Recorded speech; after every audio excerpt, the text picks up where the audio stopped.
Week 2 of the USL Super League is here as we get set for first kick between Tampa Bay Sun FC and DC Power FC at Riverfront Stadium in downtown Tampa.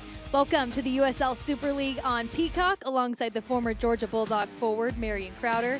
I'm Bridget Howard. Well, the inaugural season of the Tampa Bay Sun is presented by Tampa General Hospital. Marion, the USL Super League had an overwhelming response to the long-awaited launch of the season as we saw 3 straight sellouts last weekend in Charlotte, Spokane, and Tampa Bay. Last Sunday for the Sun, it was Brooke Hendricks with the equalizer. But Marion, what does growth look like for this group in Week 2? It's a little bit more alignment and a little bit more communication from the backline unit. Ashley Orkis was a huge piece in allowing the Sun to equalize in the second half. Her ability to make big-time saves kept the deficit at just 1. But to be honest, Bridget, I don't think that she should have to be called upon all that much, all that often. So more communication, more alignment in the back will hopefully lead her to be called upon less this evening. Well, if we know one thing's for certain, if she is called upon, her saves are going to be electric. Well, as for DC Power, they're coming off a 1-0 loss to Carolina Ascent in the inaugural league game. Every team in this league is still figuring themselves out. So what do you hope to see from them here tonight? I hope that they settle into the match a little bit sooner than we saw them in their last matchup. And now that they have a match under their belt, they have a little bit more preparation in terms of handling the environment, handling the energy. Can you challenge yourself to come out and be the aggressor here tonight? And I think a huge part of that is seeing Jorian Bockham on the ball a little bit more, play circulating through her a bit more often. That would be a huge sign of growth, Bridget, because that means the midfield for DC Power is more involved. Hopefully both these teams got those first game jitters out of the way, and now it's go time here tonight in match 2. Well, we're getting you ready for first kick between Tampa Bay Sun FC and DC Power FC. Lineups and first whistle coming your way right after this.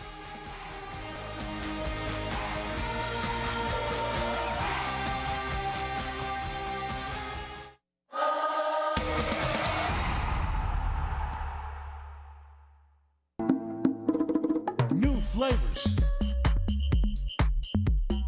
the same traditions. Be the guest of honor. Add more flavor to your parties.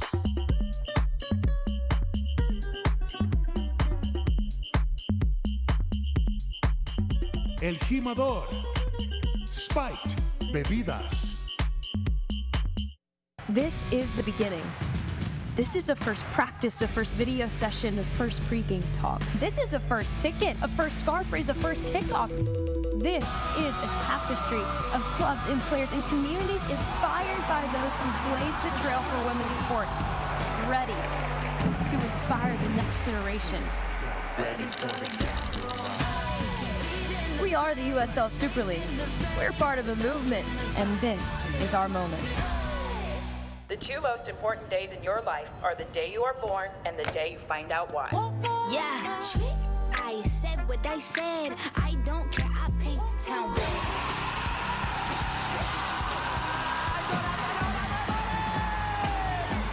If you can survive this, it's going to make the whole story that much better. The bright horses are broken free from the fields.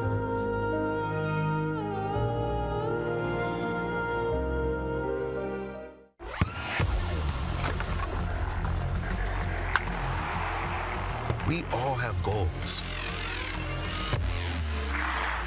But let's be honest, most of us aren't going to be professional athletes. But if your goal is to finish your degree, we can help. Come to a university that puts your goals first. Bellevue University, your partner in finishing goals.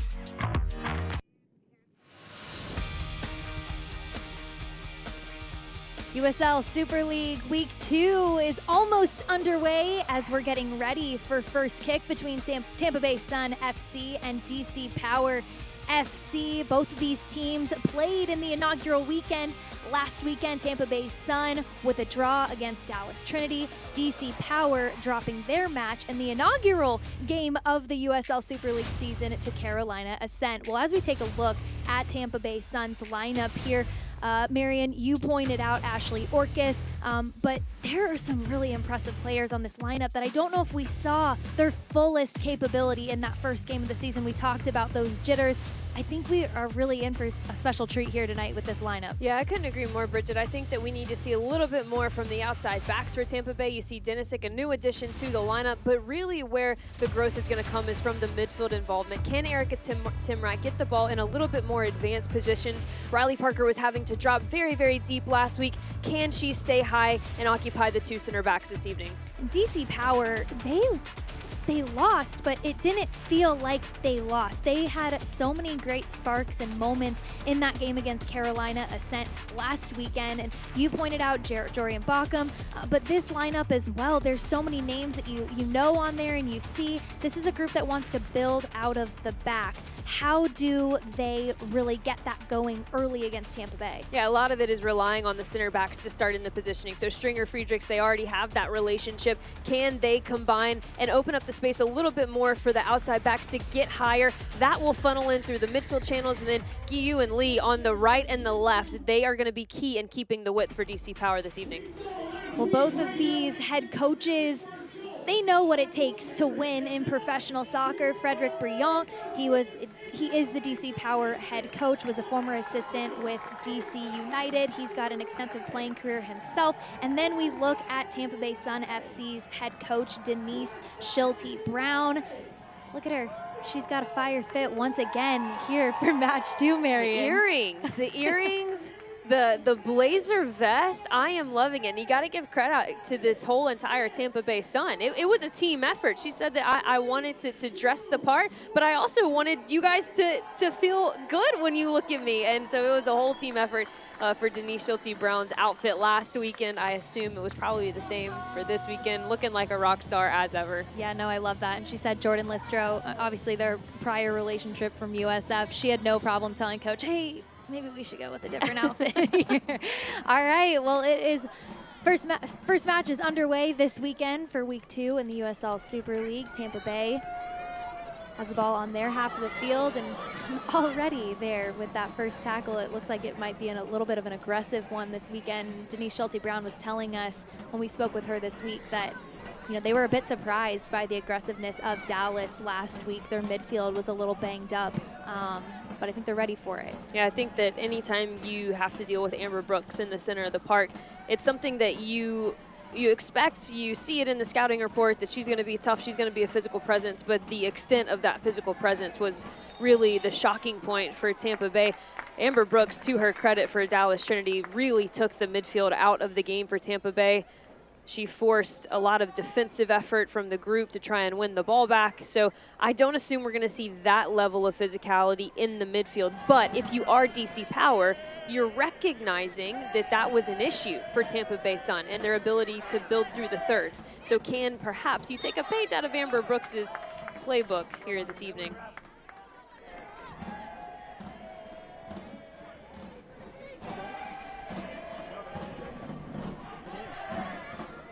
Quick free kick for Tampa Bay as they move it around the back line, send one upfield. Carly Giamona, she gets the start in this one. She went down early against Dallas Trinity last weekend. Coach had told us she was a little banged up as well, but it looks like she's good to go here tonight.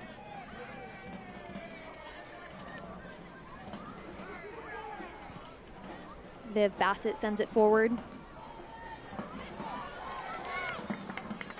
There'll be a throw in on the far side for Tampa Bay. Jordan Listro.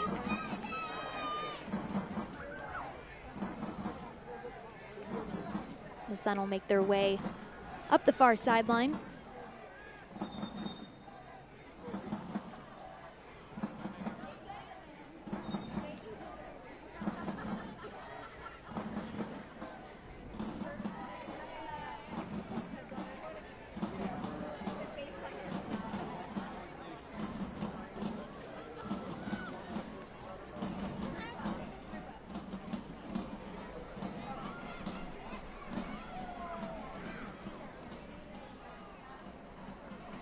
Casello on the ball.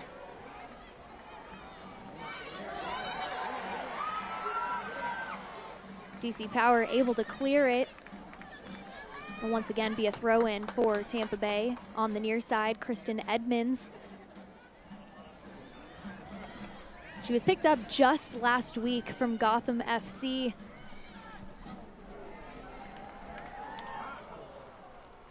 A good ball into the box, but it's Morgan Aquino, the keeper for DC Power, that comes up with it.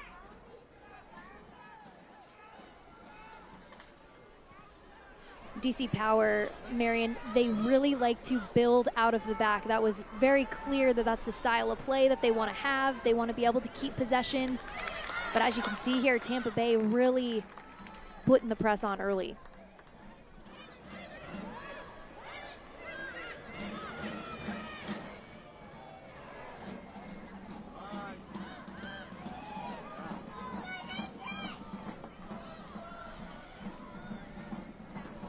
Jordan Listro sends it forward. And Sydney Nasello, a little bit of pushing and pulling over there on the far side.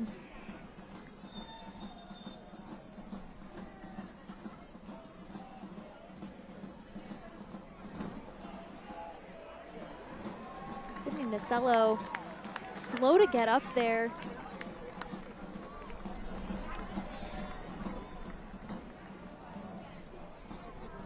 Take a look back at this. A little bit of a jersey pull. Marion, what do you see there? Yeah, it was a jersey pull and perhaps a little bit of a knee clipping. Totally unintentional, no doubt about it, but definitely Sid Nasello was grabbing the back of her head, taking a moment. Trainer's called on. She'll likely have to come off the field at least for a second. And that's head official Laura Rodriguez sorting things out, but it appears it will be a free kick for Tampa Bay Sun, and it looks like it'll be Viv Bassett on the ball.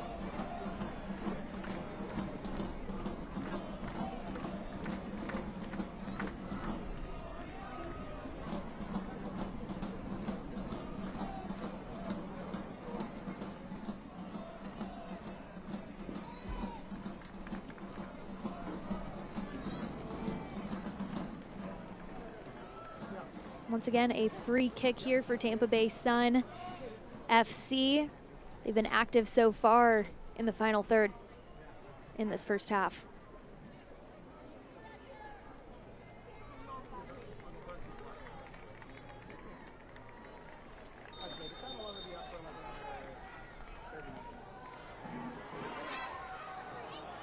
Good clearance from DC Power.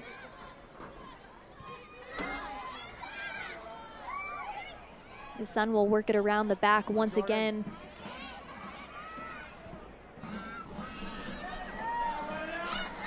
Giamona gets it in the corner. Once again, another foul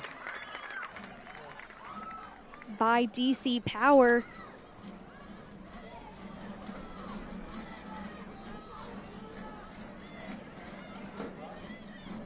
Number 25, Alex Kiernos.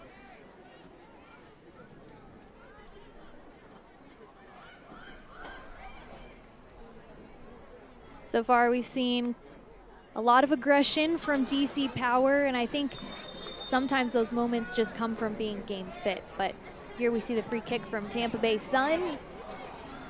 And again, another good clearance from DC.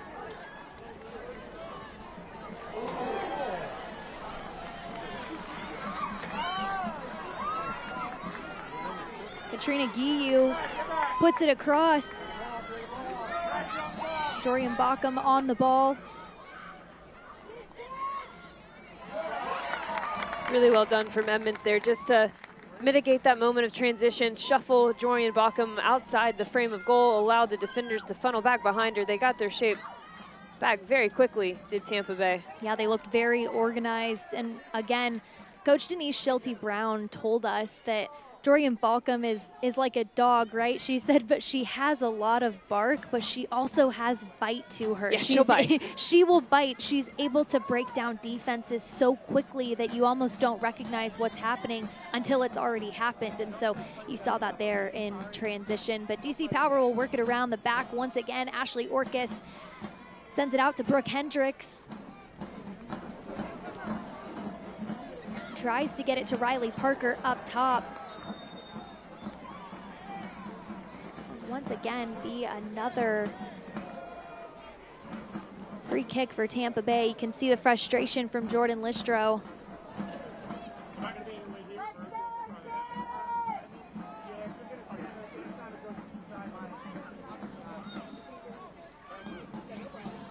They opt to send it back, and it'll be Bassett out to Edmonds. You can tell the players are putting their hands up quite a bit. I think where the sun is situated right now makes it challenging when you're moving down that side of the field.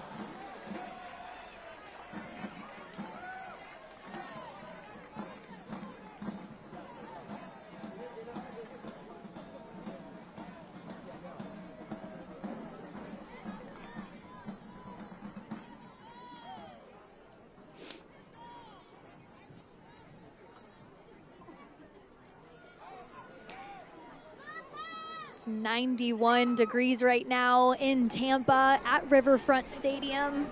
61% humidity. It's a hot one out there today as Tampa Bay hosts their second home game of the season.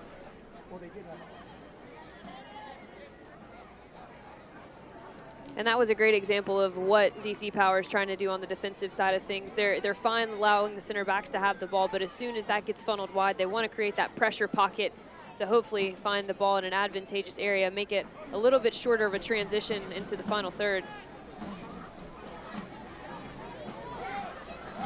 Brooke Hendricks sends it back to Ashley Orcus. Edmonds.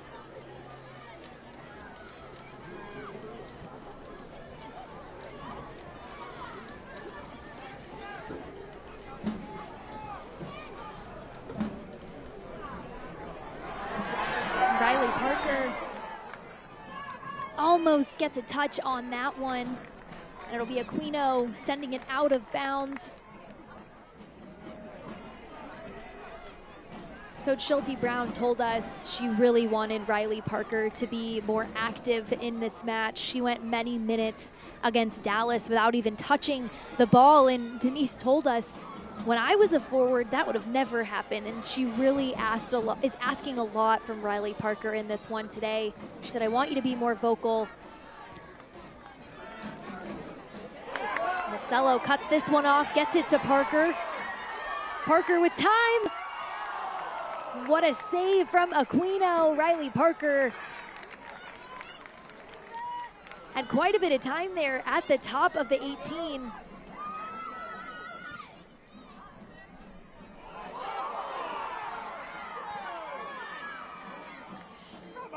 Marion, a very physical match so far that we're seeing.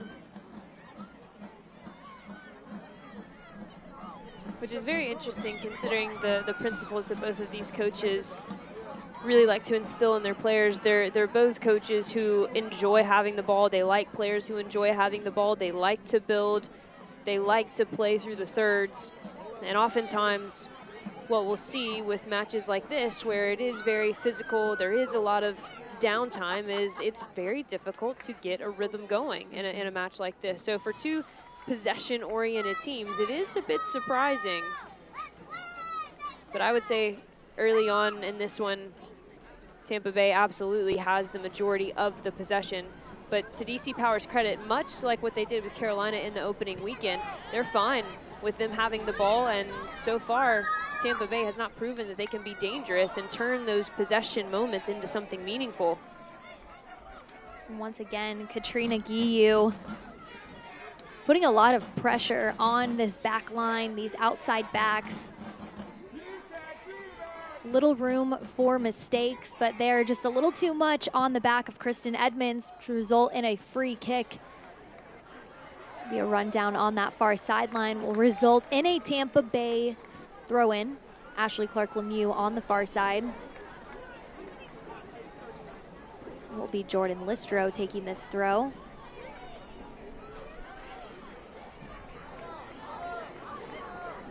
Brooke Hendricks will send this one into the box. Riley Parker finds Sydney Nasello.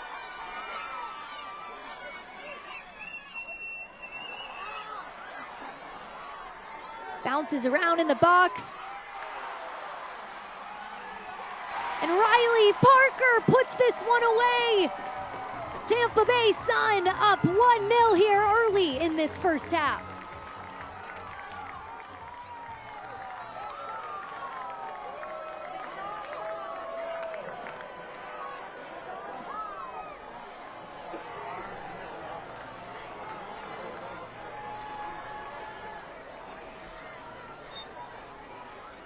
And it's just a lot of bodies in the box, a lot of traffic for Aquino to have to deal with. And there are some calls for the offsides here. It's hard to tell from that vantage point that we have, but what a touch here initially from Riley Parker to get it out wide to Sydney Nasello. And she puts this ball back in. The ball's bouncing around, and it actually looks like they took that goal back. Marion, you pointed it out. You said, I don't know if it'll be offsides or not. Looks like it was. Right call, ultimately, by the referee. I knew that when Riley Parker's celebration had a little bit of a downturn, there had to be something more to that one. And she just found herself not able to recycle her run into an onside position. Ultimately, though, it's a good showing from Tampa Bay because there was that hunger in the box there, right? There was a lot of gray jerseys to fight through. They had numbers in the box, did Tampa Bay. And although the goal gets called back, you still have the confidence of seeing it hit the back of the net. And as you can tell, Bridget, a lot of momentum already began to shift.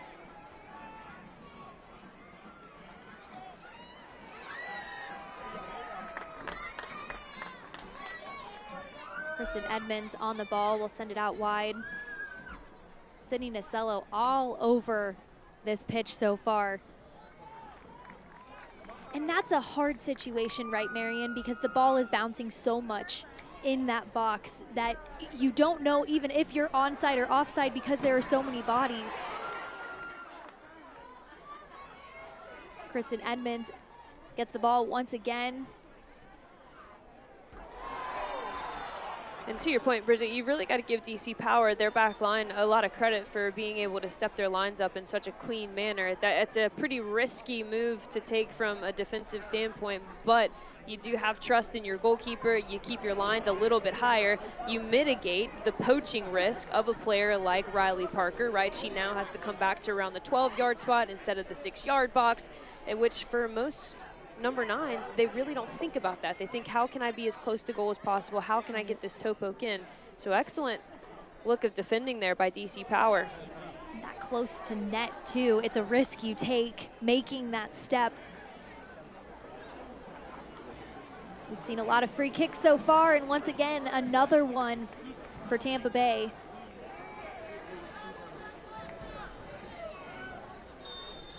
On the far side, and it'll be Bassett sending this one in.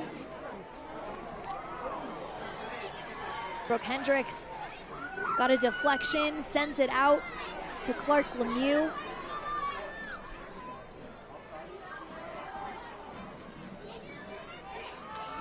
DC Power comes up with it. Looks like Jory and Backham there just had a missed touch on the near side. The ball will stay with Tampa Bay in DC's half.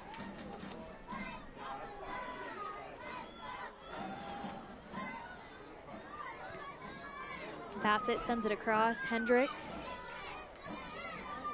Back to Bassett. Shoots it forward.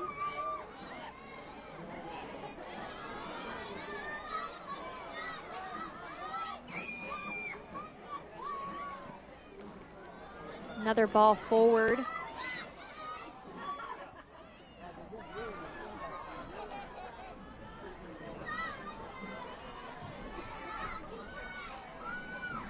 DC will work it around the back once more.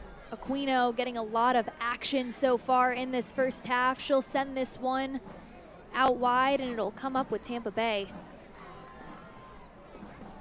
Nasello beats her man on the far side. And Wasila Dewua Soleil didn't time her run. Called offsides. USL Super League is kicking off its inaugural Division I professional women's soccer league in August, featuring 8 teams located throughout the country. Watch all the Super League games and historic firsts airing exclusively on NBC's Peacock Network.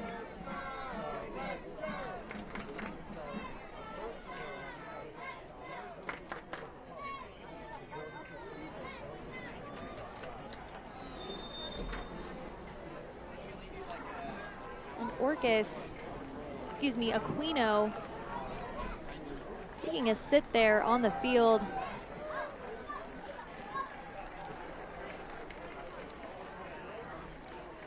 Looks like the training staff will be attending to her.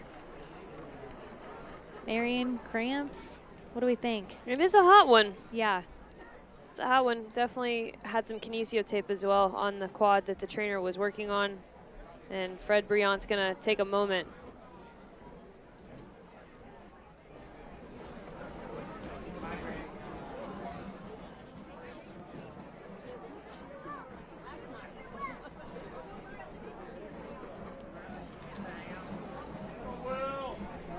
Morgan Aquino came up with a nice save here just a few moments ago. Nasello gets it to Riley Parker.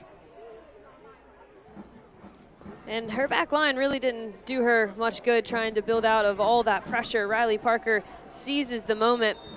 It was an excellent save from Aquino to read that one. And in that situation, as a goalkeeper, you really can't cheat one way or the other. Riley Parker squared up. She could have had the best of either post. I think the more challenging save for Aquino would have been if Riley Parker tried to bend it to that far post. But she chose to keep her honest, and Aquino made the call. Yeah, you mentioned the back line for DC Power. It was Grace Ingok who seemed like she would have been there, but Riley Parker doing exactly what she knows how to do best. She did it quite a bit at Alabama, where she spent her college days, was all SEC first team, SEC Forward of the Year in 2022. She's a player I'd say I'm excited to see what she can do in this league and the mark that she can make. Riley Parker for me is a very complex player, and I mean that in the best way. She definitely has the stature, definitely has the structure to act as a true number 9. She can play back to goal, but don't be fooled. She's also got some speed behind her, and she can be a vertical threat as well.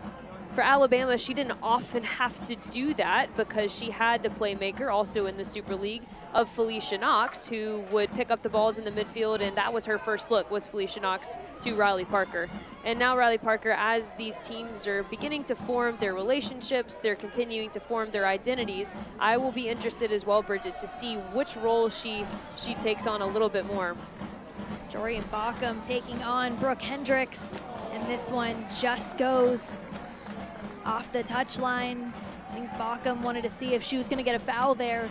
I'll tell you what, that is no easy feat to go 1v1 with Jorian Baucom, but twice now. We've seen it once from Kristen Edmonds, now we see it from Brooke Hendricks. Just this idea of shuffling out towards the near post, right? Waiting for her to take that touch out of frame and then making sure that you don't give her the ability to cut back in, find the frame of goal.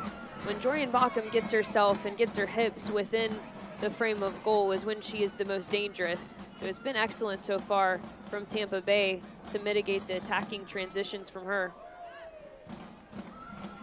Miscue pass there from Kristen Edmonds. Ashley Orcus comes up with it. Bassett will send it forward. Riley Parker. DC Power comes up with it. And Kristen Edmonds will send this one out of bounds on the near side.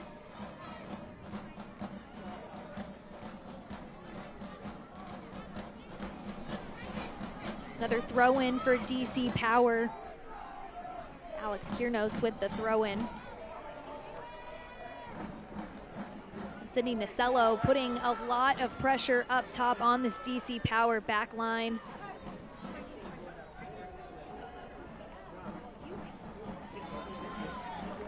Giyu couldn't come up with that one. It'll be another throw-in for Tampa Bay.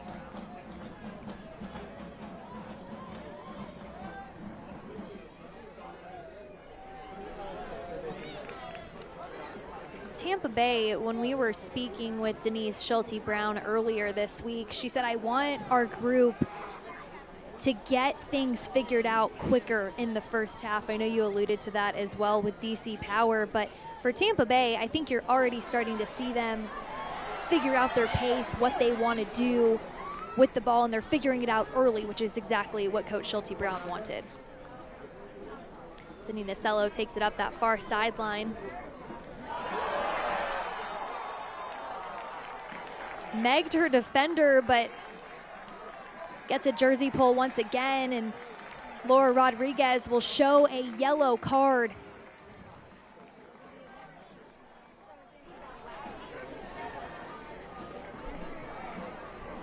Sydney Nacello, impactful in these opening 25 minutes. Finally gets herself in a 1v1 situation. Patient, sees the gap, and quite literally goes for it. Yeah, Madison Mernon is credited with the yellow card there. And to your point about Tampa Bay being able to grow into this match early, you can pick up on that with little cues just like we saw. We really didn't see Tampa Bay take 1v1 opportunities. We didn't see a lot of selfishness, a lot of confidence going forward. We're already seeing that in a much more defined manner in these opening 25 minutes for Tampa Bay. Ashley Clark-Lemieux will be on the ball for this one.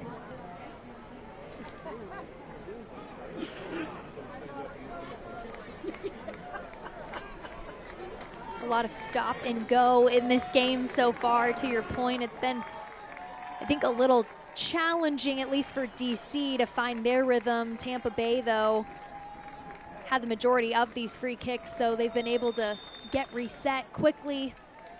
This one sent in. That'll test Aquino on the front post, and it'll go out for a corner kick. The Baldwin Group is the proud presenting sponsor of the Tampa Bay Sun Corner Kicks. Protect what's possible. And in a game where you don't have a lot of rhythm, from an attacking perspective, the first thing that goes through your mind is to test the focus of the opposition on set-piece situations. This one sent in. Giamona on the back post. DC Power able to get this one out of the box, but Wasilla Dewua-Soleil comes up with it. They're gonna try and work this around on the far side. She sends it into the box. Riley Parker at the top of the 18. Giamona sends it out to Clark-Lemieux. Lemieux puts it on frame. A good save from Morgan Aquino. Is that Brooke Hendricks trying to sneak in another goal? I think that Brooke did not have enough of fun celebrating last weekend, and she said, I think I'm going to stay up here a little bit longer and see if I can't just get a ball. It's a nice lofted ball in by Clark-Lemieux, and Brooke Hendricks just on the back stick, waiting, seeing if Aquino can handle that one cleanly. She does indeed. You know, we talked about it. Center backs, first of all, and for the entirety of Super League, absolutely getting it done. Like, shout out to the center backs right now. They carried the attacking threats, and I don't say that lightly as a former striker, okay? So, attackers, I really need you to step up the game, but Brooke Hendricks, my goodness. Giamona gets this and just sends it over the crossbar. And another player that the reason we keep saying we possibly didn't see the full strength of Tampa Bay is that Carly Giamona went down early in their opening match with an injury, and for the entirety of preseason, for their opening few minutes, it was the connection between Giamona and Riley Parker that led to a lot of success for Tampa Bay early on. So it can't be understated, the value of having Giamona back into the mixture. You're seeing already the defensive pressure she can put on players in the midfield, and just her quality on the ball, whether that's a strike from distance like we just saw, or the actual technical execution of a pass to Riley Parker. That was really missing for Tampa Bay in the opening minutes. She can do it all, and I think that contributes to the confidence of this team. They look like a different team than they did in the first half last week against Dallas. I think Giamona has a lot to do with that. I also think that we have to give credit to the Dallas Trinity side. Absolutely. And even Denise Schulte Brown said, you know, we played a few scrimmages, right? We saw some differences, but we didn't see Dallas before facing Dallas, You haven't seen right? that type of physicality. Exactly. And the physicality, also the tempo, that was by far an opening weekend, the fastest tempo from the opening whistle to the closing whistle of any games that were played. It was hot, it was hard to keep up with.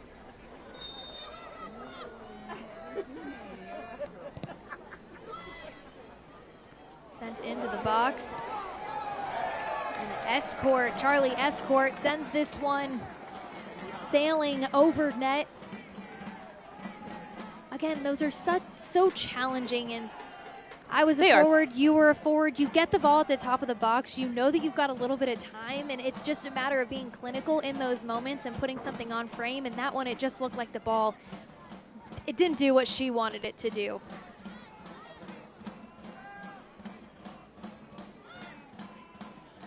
This is where I want to see a little bit more bite from DC Power, though. You haven't really tested the center backs from Tampa Bay. You haven't tested their ability to keep composure on the ball, try to build out of the back. And although that you've had some decent defensive structure behind the ball, why not step up a little bit higher, especially in a situation like that where you just had your first shot, not on target, but it was a first shot in minutes, right? It's been a stretch. So why not just kind of press up a little bit and test the center backs for Tampa Bay, see if they have the composure to build out.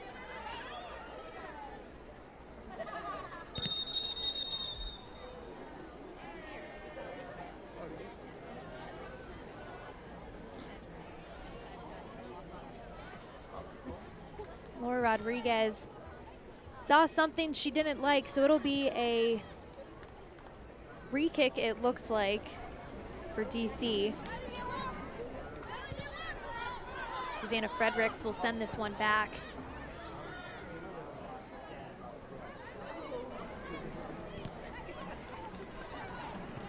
Quick passing in the backfield for DC Power.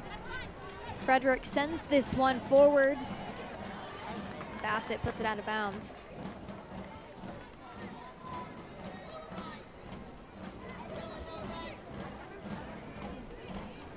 To your point, it's almost seemed as though DC Power has been content with letting Tampa Bay just work the ball up the sidelines. They have been, and that's all well and good if Tampa Bay is a side that's going to press a lot of numbers forward. But Tampa Bay has not pressed a lot of numbers forward. So when you're playing that kind of content defensive structure, what you're really looking for are quick breaks the other way. And you do that against a team who, again, sends a lot of numbers up the pitch. So you're in a 1v1 situation, a 2v1 situation even. And right now, Tampa Bay has done really well to keep the defensive structure behind the ball, so those attacking transition moments just aren't there for DC. This one will be sent in for DC Power from the corner. And Ashley Orcus comes up with it after it bounces around in the box.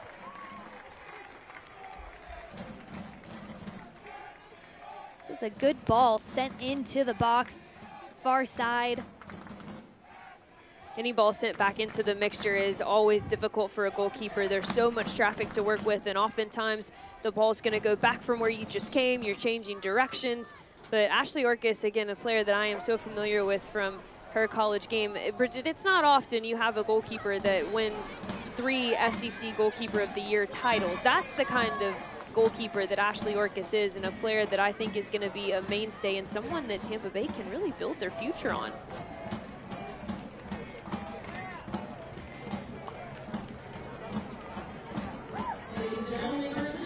We're going to take a hydro break.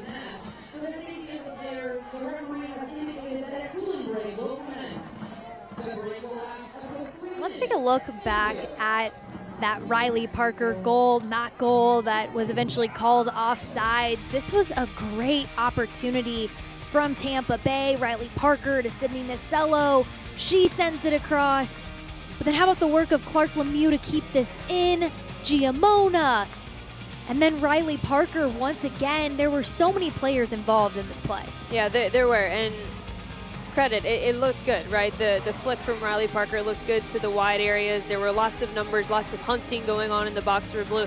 But at the end of the day, it matters not, because DC Power matched that quality attack with quality defensive presence of their own. They had the peace of mind to step their entire back line up. It was risky, yes, but it paid off in the end, and that is why this game is not at 0.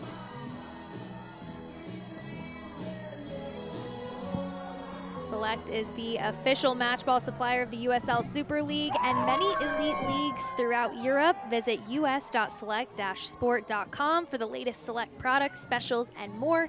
Select, the player's choice. You know Fred. What's he telling his group right now? I think he's telling his group to move left to right, which is exactly what I have on my thoughts for how DC Power has played in the opening minutes. Again, I would say two things. Have a bit more bite to your press. If you do decide to go, make it worth your while and push all the numbers up. Don't let them out easy. Number two would be a play a little bit more left to right. Right now, Tampa Bay is really trying to poach the passes centrally, and they're trying to put a lot of pressure on the midfielders. Well, how do you mitigate that? You move left to right, you get more players involved, and you see if the Sun can keep up with that kind of pace with their defensive pressure. We'll get things going again after a quick hydration break. Be a DC Power throw in on the near sideline.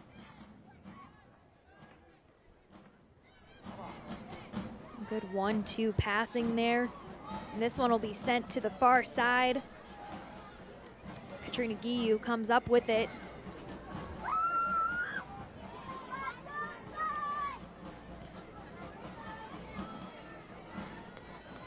Charlie Escort going up against a familiar face in Brooke Hendricks. Brooke Hendricks told us she knew a couple of players on this team, Dorian Baucom, and then Charlie Escort as well, playing overseas in England together. Giamona will send this one forward to Ashley Clark-Lemieux. Lemieux sends it across. And Aquino comes up with this one and gets rid of it quickly as DC Power looks to move this one up the field. Guiu on the far side.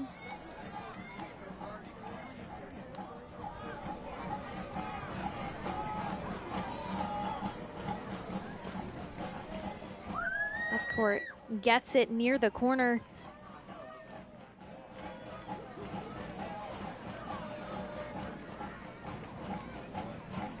Again, DC just trying to find their footing in this one so far.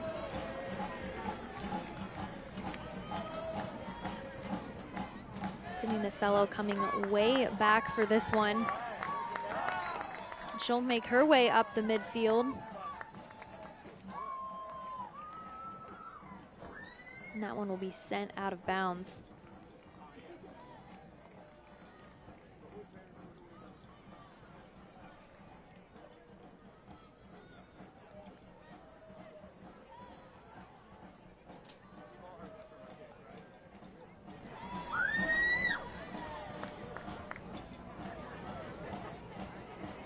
Jordan Listro will have another throw in on the far side. A lot of stop and go so far in this first half.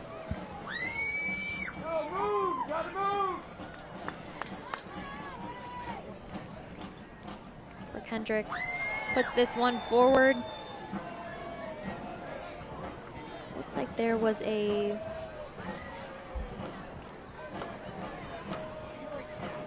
whistle back where that initial pass from Brooke Hendricks came from. Bassett will put this one forward. A lot of space on this far side. Clark-Lemieux sends it forward just a little too much on that ball. And it'll be a goal kick for DC Power.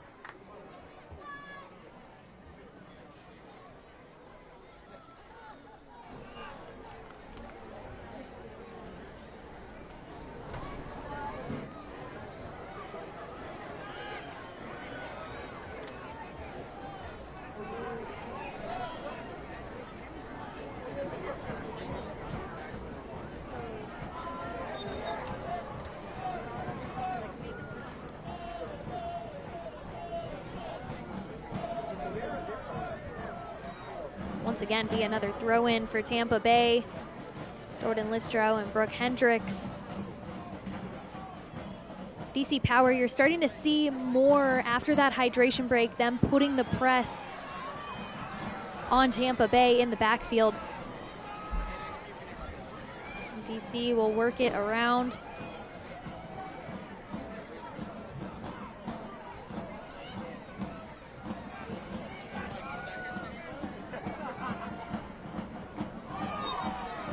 Be a tie-up in the midfield. A matchup I'm not surprised we're seeing glimpses of in this one. Brooke Hendricks and Jorian Baucom.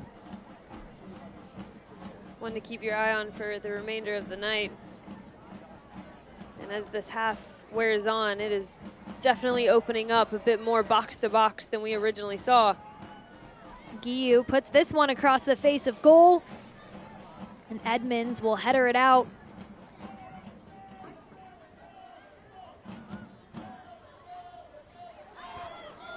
Very pleased with the adjustment that DC Power has made. You're starting to see them utilize the flanks and the wide areas a lot more away from the numbers of Tampa Bay, and that's why we've seen them get into the final third since that hydration break. And another whistle from head official Laura Rodriguez.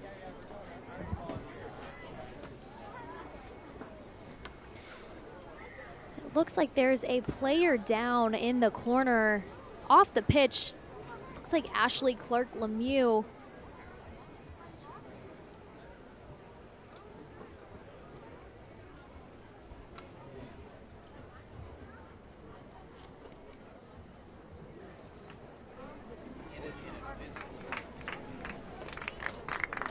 Because of camera angles, it's just a little challenging to see for us, but, well, I guess we do have a view of this. Okay, so Ashley Clark Lemieux,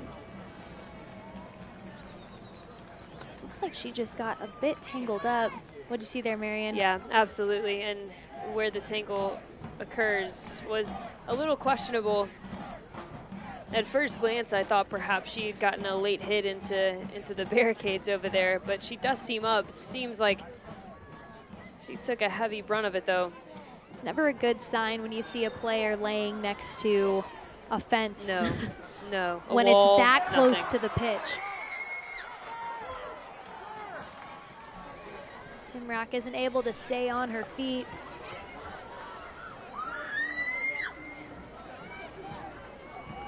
Listro will send this one back towards goal. DC Power heads this one out. They've had a lot more excitement when the ball has been at their feet in this one. This is Anna Bagley.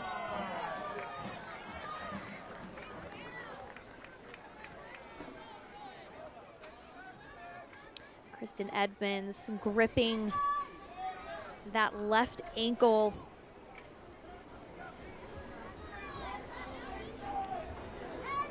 Take a look back at what happened here. Excuse me, Mariah Lee had the ball, and again, just those tangle ups. It's so hard to see exactly where the initial contact happens, but you've probably had a lot of those from your playing days. It doesn't matter where the contact happened, it just matters that it happened. Yeah, and it's never easy. No, and Mariah Lee, though, is a player who I'm excited they have touched the ball a bit more. Mariah is a very rapid player, very exciting, very forward thinking, and that's really what DC needs a bit more of. The moments that we've seen them build out wide, they have been at their best. They are forcing Tampa Bay now to deal with some of their skilled wide players, and honestly, with the Jorian Baucom sitting in the box, I would take the 1v1s on the flanks that they're creating.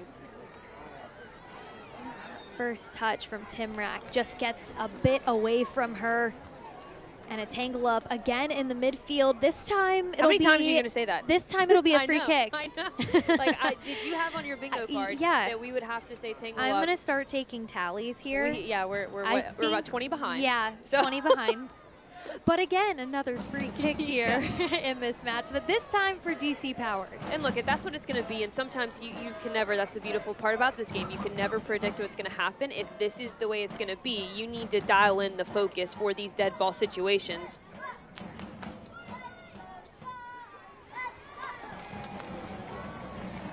Not the clearance Tampa Bay needed there. Timrak mishits that one. It'll go out for a corner kick for DC Power.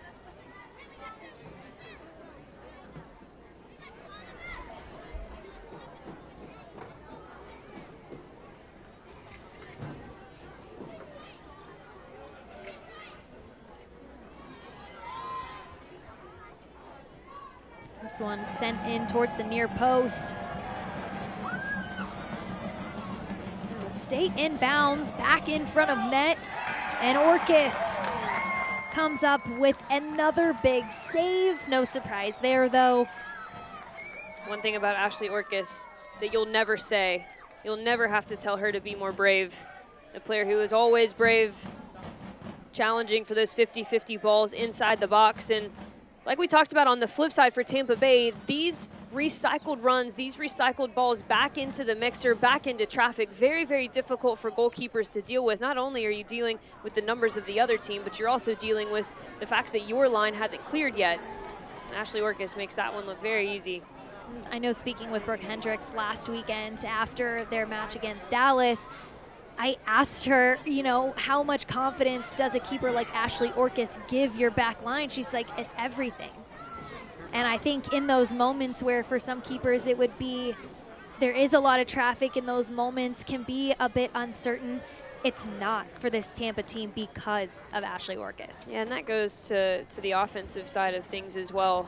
As a center back, really as a defensive unit as a whole, when you know that you have a goalkeeper who can clean up a lot, who can come up big when they're called upon, that gives you a lot more confidence to have the ball at your feet. It gives you a lot more confidence to try and build.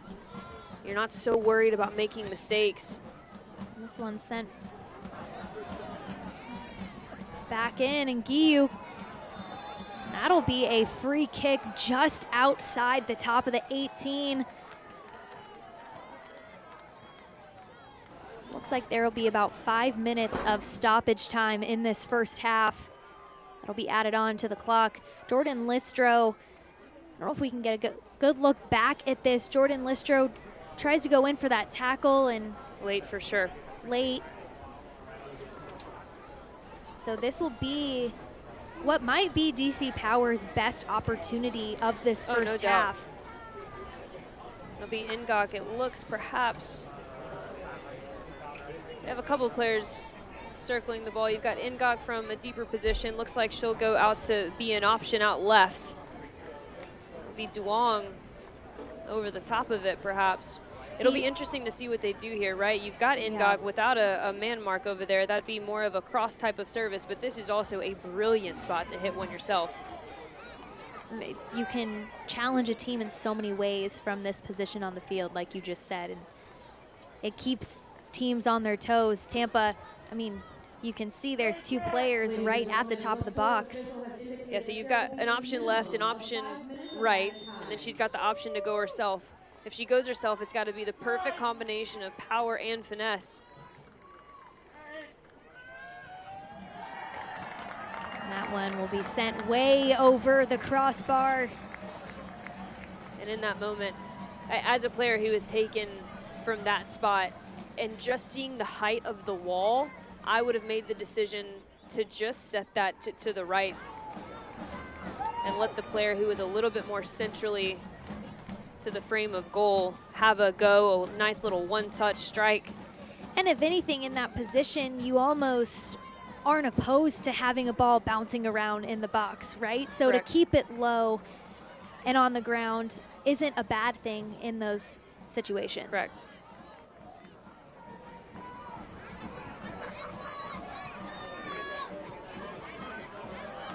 Throw in on this near side from Kristen Edmonds, laying at the feet of Riley Parker.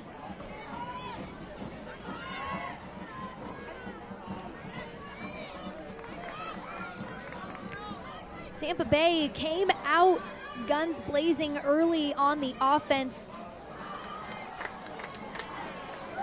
Things have settled in a bit, especially after that hydration break. DC Power has found their footing, challenged Tampa's back line quite a bit in these final few minutes of the first half.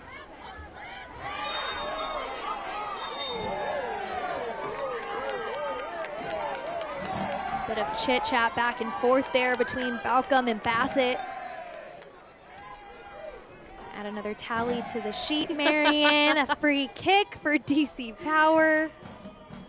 And look, that's what you have to do with a player like Jorian Buckham. I'm not saying, right, I'm not advocating for fouls, but there is something to be said for defenders who know how to get in the heads of the attackers. And when you have a player who is as influential as Jorian Buckham every time she touches the ball, every time that she touches the ball, you are trying to make life difficult. And that can be in a multitude of ways, right? Hands in her back in that situation, not really allowing her to get a rhythm, settling for a set piece when she really wanted to go to goal. Especially when you haven't seen a lot of touches in this first half. She wants any that she can get. That free kick bounces off the head of Abby Lee Stringer. Will go out of bounds for a goal kick for Tampa Bay. It's all about creating frustration, right? Creating frustration for the playmakers of each team.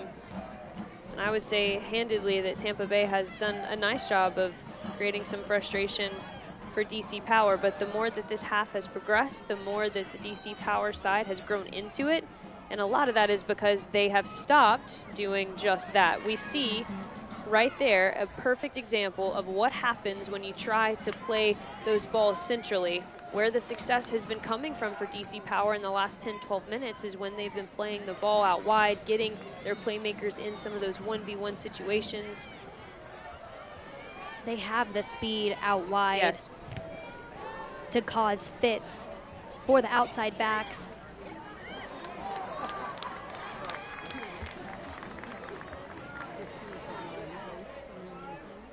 Jorian Buckham just mishandles that ball. It will be a Tampa Bay throw-in.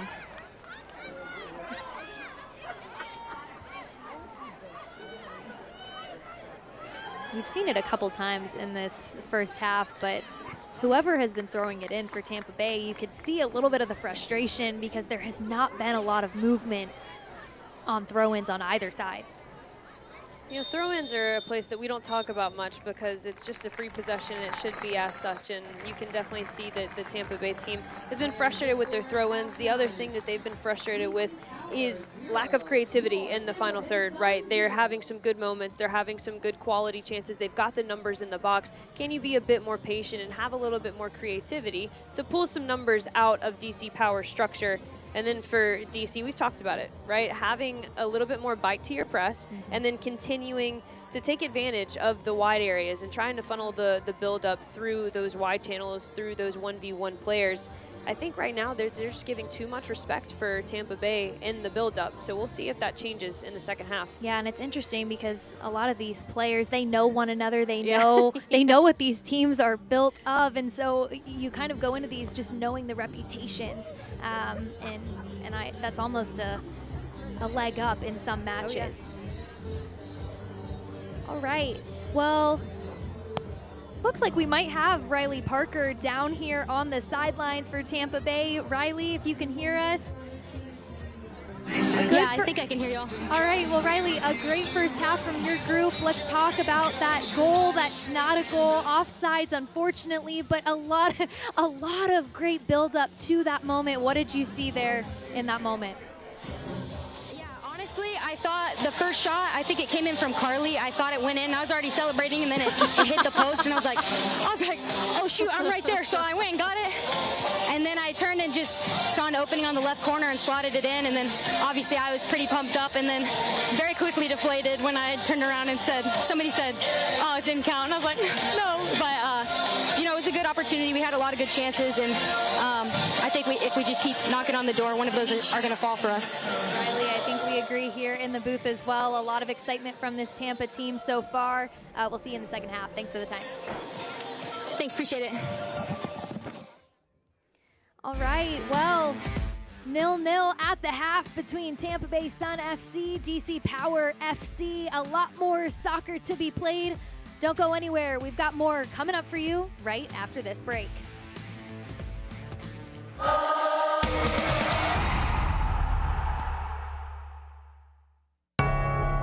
As one of the nation's best hospitals and academic health systems, Tampa General is one of the nation's best for cancer care, heart and vascular care, and gastroenterology and GI surgery. Plus, we're top 10% in the nation for neurology and neurosurgery, and top 2% in the nation for orthopedic surgery. Tampa General. Other hospitals practice medicine. We define it. Glenn couldn't have done it without me, and I couldn't have done it without him. He had his strengths, and I had my strengths, and that's how we succeeded. There's a lot of care and time that goes into it, and a lot of work. We were people lovers, and people seemed to like us too, so I think that was all part of our success. It's definitely a work culture that we inherited that GB and Evelyn put into place, and it's our job just to make it better and keep it going and make it more successful. Refresh your space with a mid-century makeover at Ashley. During the Labor Day sale, discover statement pieces starting at $499.99. Plus, get 0% interest for 5 years on in-store purchases, so you can shop now and pay later. From rich, solid woods to velvet-like textures and beyond, you can find timeless styles with a modern twist for every room. It's time to get retro with Ashley. Shop more Labor Day deals in-store and online.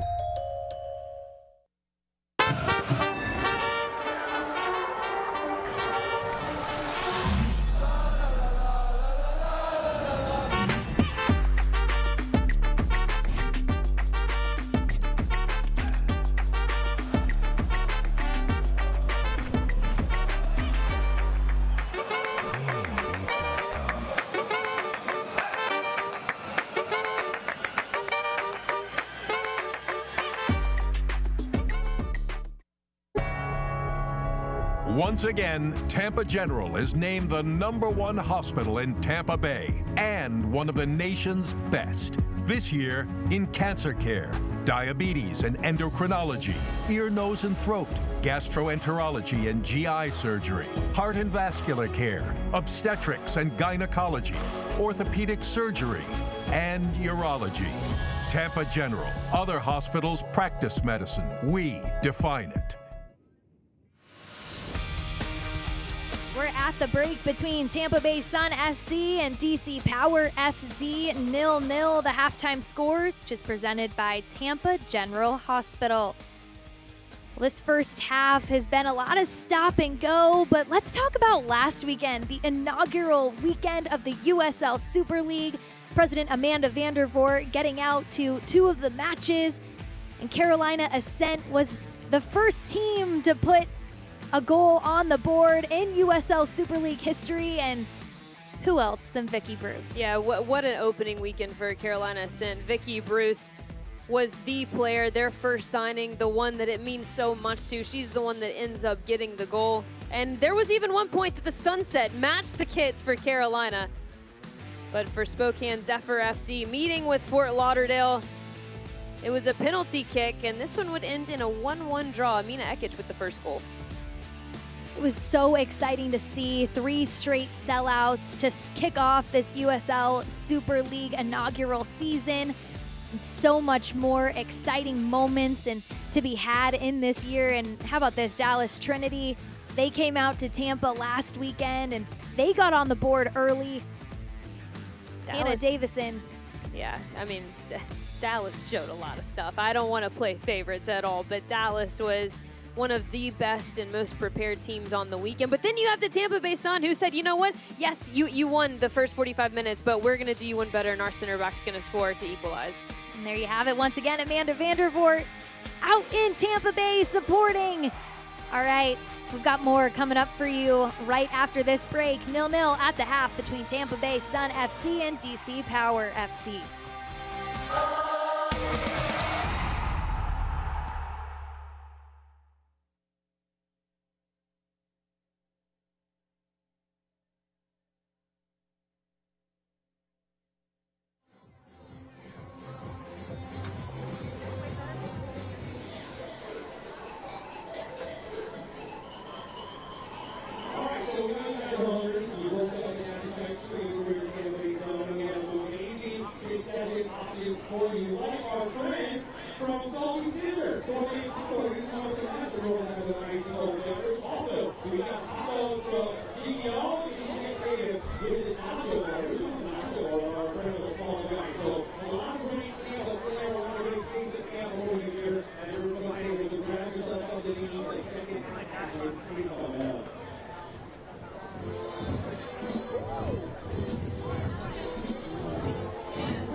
Back at the break, it's time for news and notes from around the USL Super League for Week 2.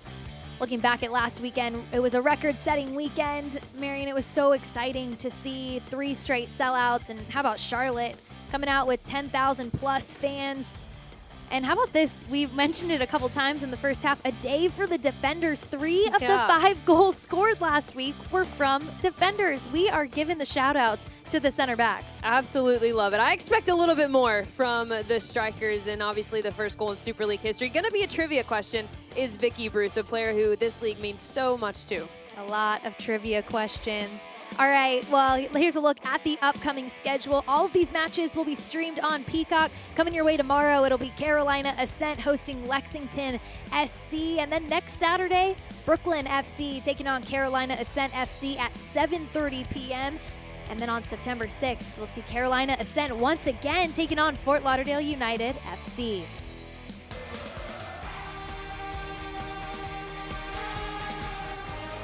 All right, well, we've got the second half coming your way right after this.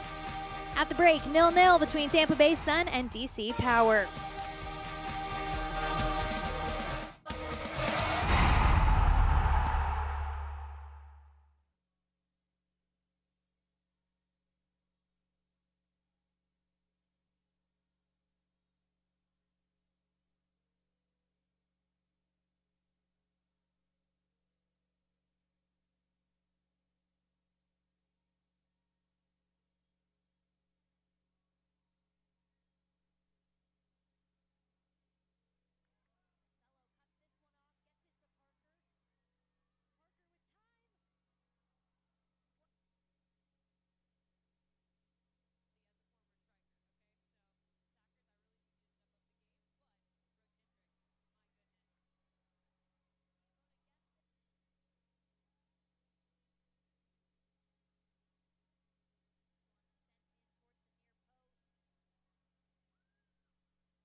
Well, here are some highlights from the first half at Riverfront Stadium. Tampa Bay Sun got things going early. Riley Parker testing Morgan Aquino from DC early in this match.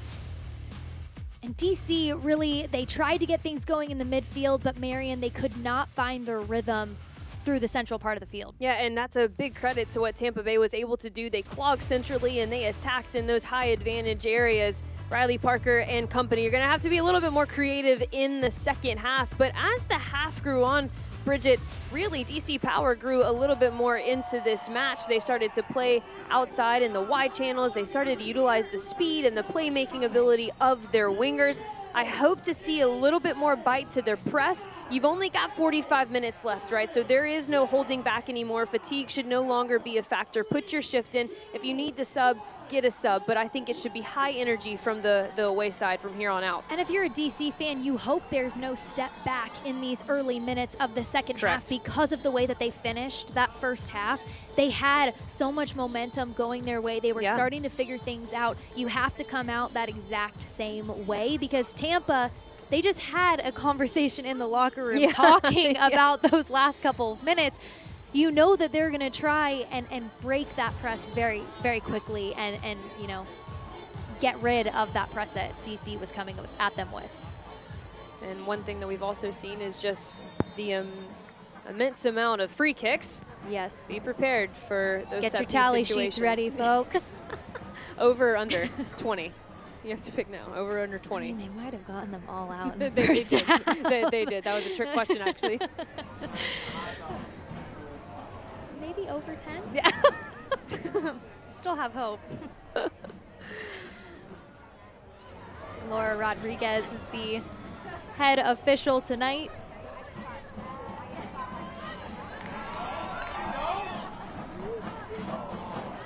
As the night's grown on, I'm sure the temperatures cooled off a little bit in Tampa.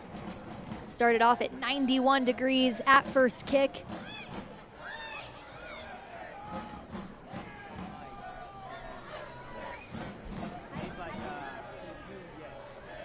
Tampa Bay, their next match will be at Lexington SC on September 8th.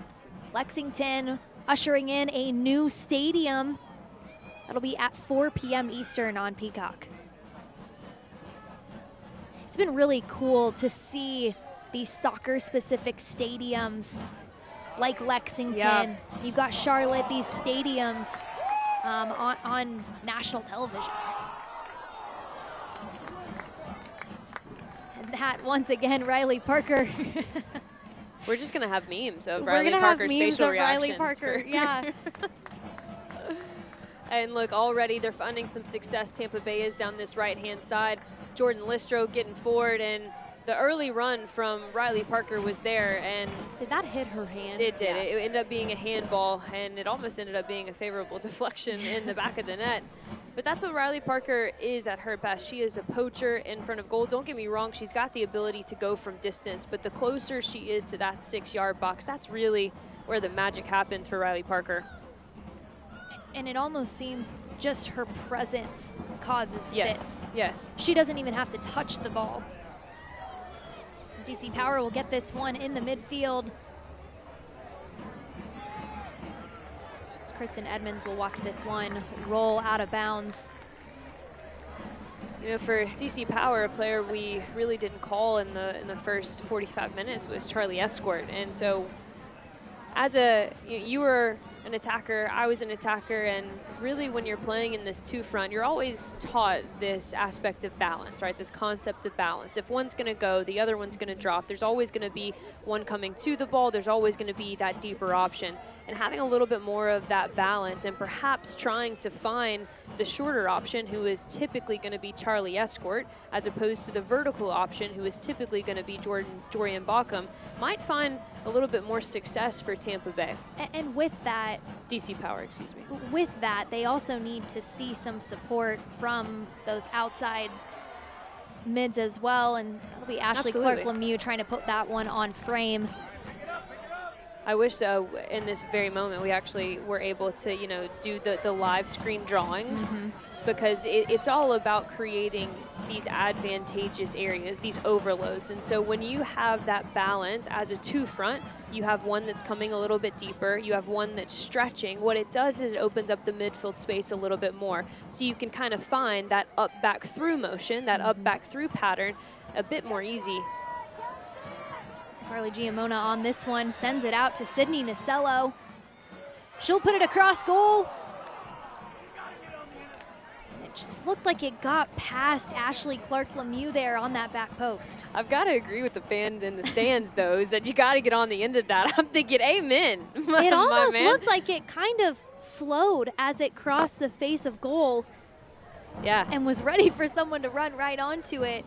Yeah, first of all, the touch was absolutely excellent from Sid Nacello, and then that little lofted ball, it just kind of died once it hit the ground right in front of goal. And that's what Denise Schulte-Brown was talking to us about a little bit, having more of that hunger, having more of that aggression in your own 18-yard box.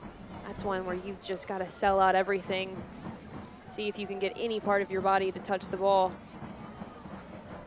But I will say, to Ashley Clark-Lemieux's credit a little bit, I have been in some of those moments where it looks a lot easier on TV well, everything than that it we're actually saying, is, right? Everything we're saying is easier. And than here what we they're go. Lemieux with the ball.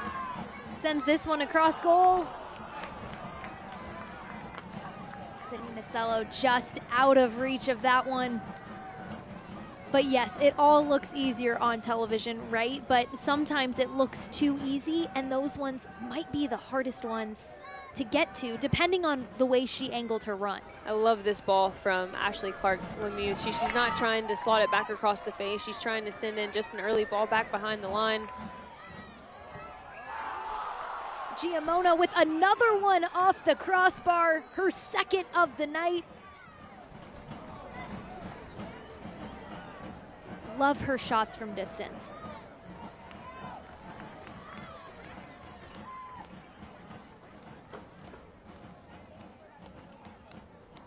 DC Power gains control once again.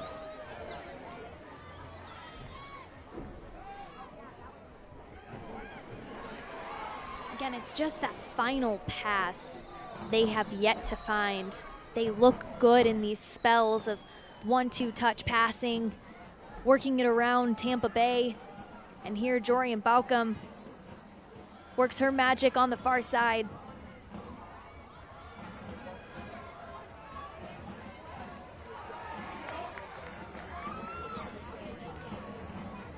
This one, not enough power on it to get across goal, but another one sent in.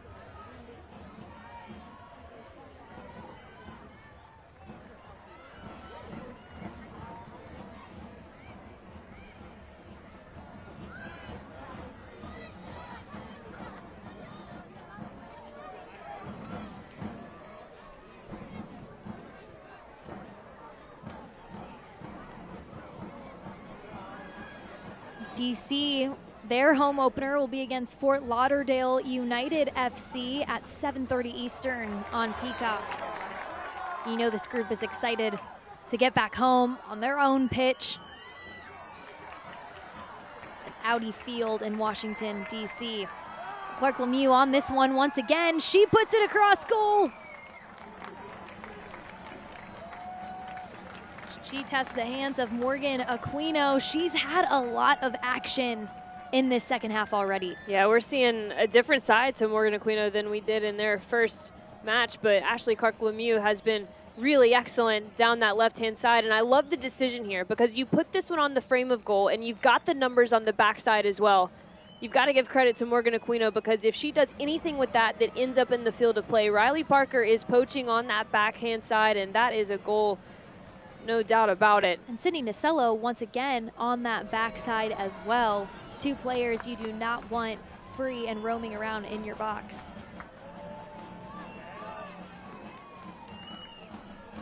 Another Tampa Bay corner kick.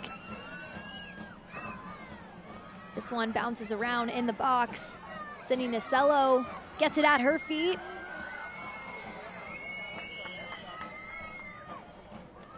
Ashley Clark-Lemieux sends this one across, and Aquino comes up with it.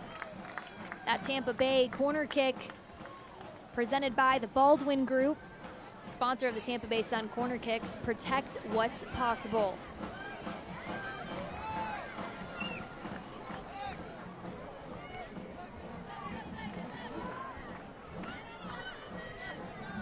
You know, Brooke Hendricks told us that growth for this back line in this second game is just having more communication. I think you're already seeing that in this match. Riley Parker on the end of that one. It almost looked like Aquino was a jump late on that. A little short of breath over here in my chair. Yeah. From the angle we had, definitely looked like it was going to sneak into the side netting there. But Tampa Bay Sun knocking on the door, no doubt about it. This is a better spell here from DC Power, and they just need anything to try to gain some territory, relieve some pressure from that back line. They have been bending. They haven't broken so far. But, Bridget, there's only so much that a back line can take.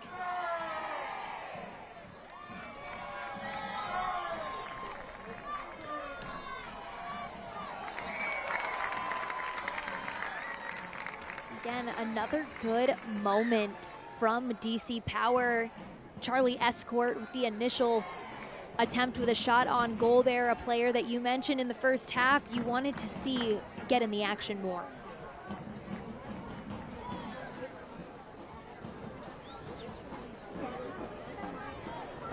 If you can't watch the match, turn on Sirius XM FC 157, North America's only 24/7 source for engaging soccer. DC Power puts another one across goal. Ashley Orcus shoots it out. And here they're working again at the top of the 18.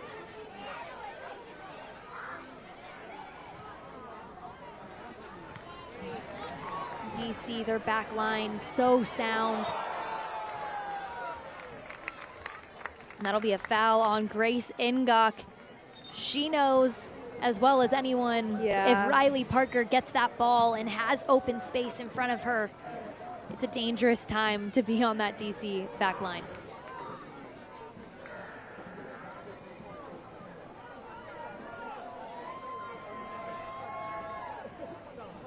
And what I want to take a look at is to see if there were indeed numbers behind the ball for DC Power, and there were. And the reason that I wanted to look at that replay once more is, yes, to your point, Riley gets that ball in a transitional moment. It's trouble, right? But when you do have the numbers behind the ball, you almost want to argue that that was a silly foul because you had her going back to goal. You had the numbers to support that transitional moment. And instead, that foul lets them out easy, where you could have had a chance to really put some pressure on them, win the ball in a higher position up the field, and potentially go to goal. Well, and get a restart, right? Exactly. It allows for a refresh of a moment where DC had the upper hand. Absolutely. But the stretch that led to that was very positive from DC Power FC. There was a little bit of a lack of patience in the final third. That scoop ball to the backside perhaps wasn't the best decision. But you're seeing them. Again, we talked about the momentum. You mentioned it, the momentum they had going into that half. It was going to be really important for Tampa Bay to try to mitigate that. And right now, DC Power really staying in this match and having a lot of room here at the top of the 18-yard box.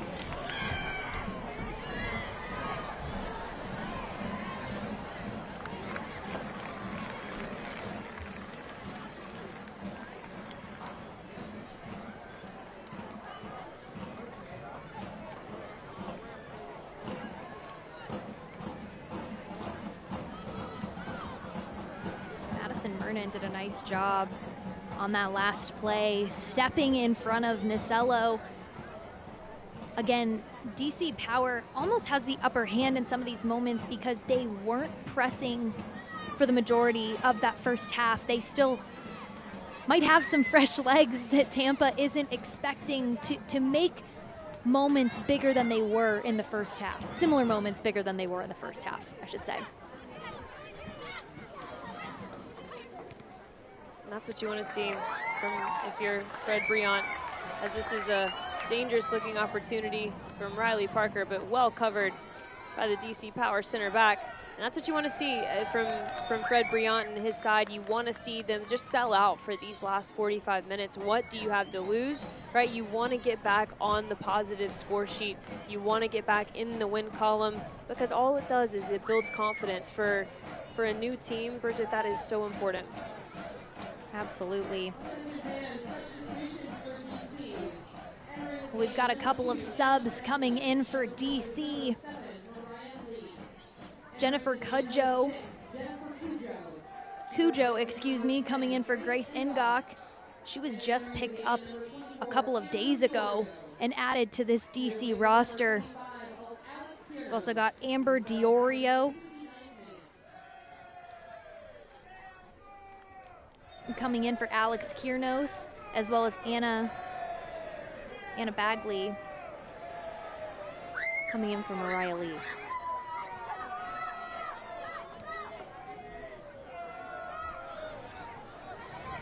Dorian Balcom gets this one in the central midfield. She moves it forward.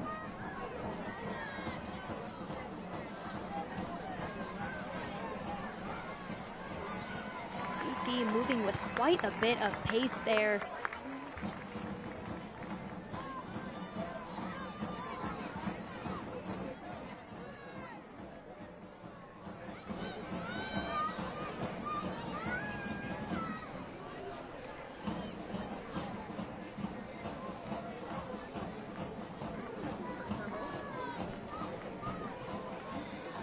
The inaugural USL Super League season has officially begun. Visit uslsuperleague.com for all the latest information, analysis, and insight into all things Super League. Tampa gets this one back in their favor. Riley Parker fending off some DC Power players. Brooke Hendricks will send this one forward. Sydney Nasello comes up with it, takes it forward.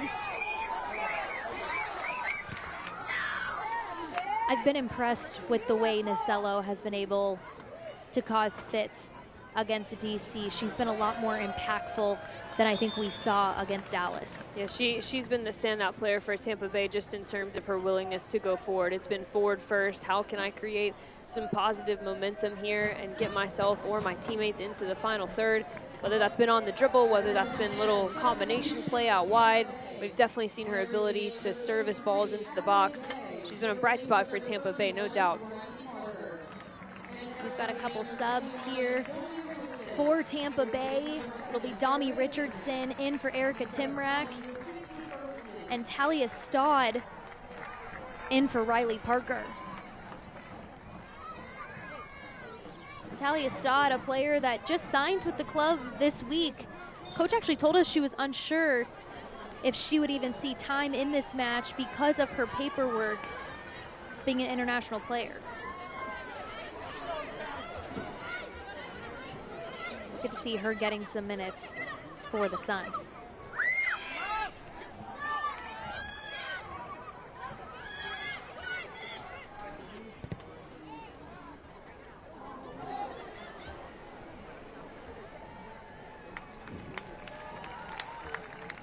Ashley Orcus will come up with this one.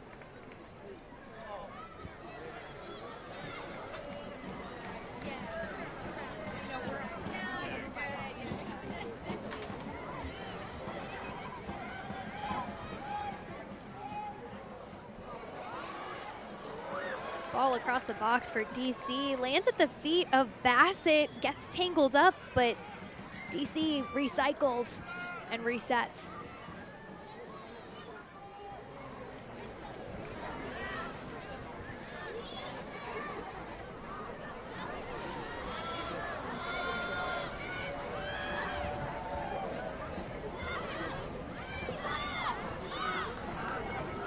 Playing a lot more calmly, their style of soccer. They've been able to build out of the back, keep possession in this second half.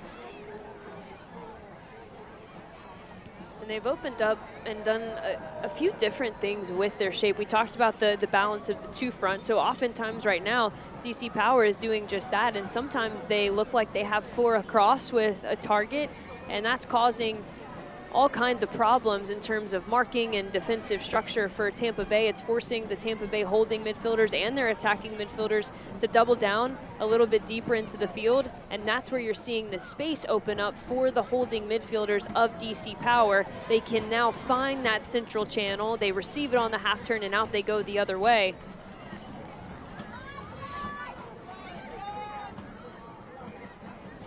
And also, their outside backs are getting a bit inverted themselves, right? They're leaving the width for some of those higher up the field players and keeping things a bit central to offer the center backs a few more outlets. DC Power still searching for their first goal in club history as we enter the 64th minute. What I find unique about this matchup is both of these teams actually had film to watch on one another this week. Sounds so crazy to say. Whereas you look at tomorrow, Carolina Ascent hasn't gotten the best of the schedule, you could say. Every team they've played and will play this weekend will see film on them, and they won't be able to see any on their opponent. And so much about this fall portion of opening season is going to be about self-focus, right? How can you continue to show up as the best version of your team? Really focus on understanding the principles that your head coach puts in front of you, really focus on executing the game plan week in, week out. And then I think we'll start to see a little bit more tactical adjustments come the spring portion of the season, certainly into next year when you actually do have a library of film and a scouting report to build on. Well, and not to mention, you know, you look at Talia Stodd and Jennifer Cujo, both of these players, they just got brought on this week to their respective teams. So every week we might be seeing new players enter the field and no one knows really much about them. These secret weapons, you could say.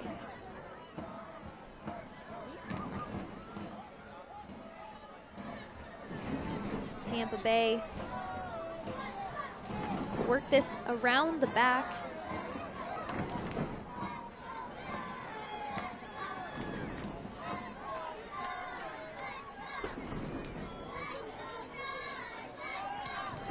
Shot from distance there from DC, but deflected from Dami Richardson. In an international Ghanaian matchup, we're seeing blossom in the midfield between Wasila Duwa Soleil and Jennifer Cujo. I think they got tangled up there moments ago, and there was, the pat on the head.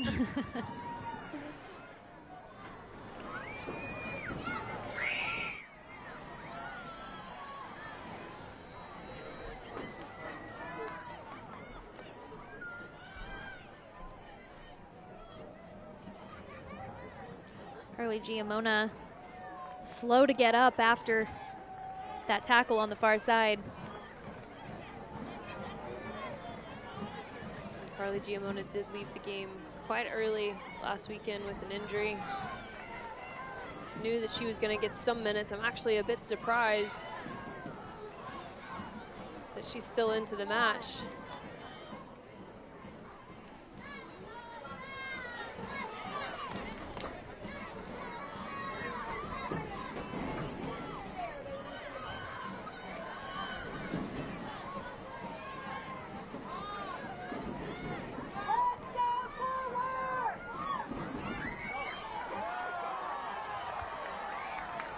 Wasila Duwa Soleil taking this one with loads of space. Sydney Nasello tries to work around her defender, gets a bit caught up. Ends at the feet of Dami Richardson, still central midfield and deflected away by DC Power.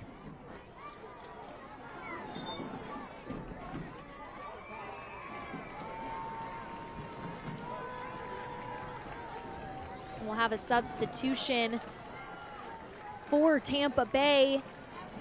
It'll be Aliyah Pitts, one of the academy players for Tampa Bay, making her entrance into the match.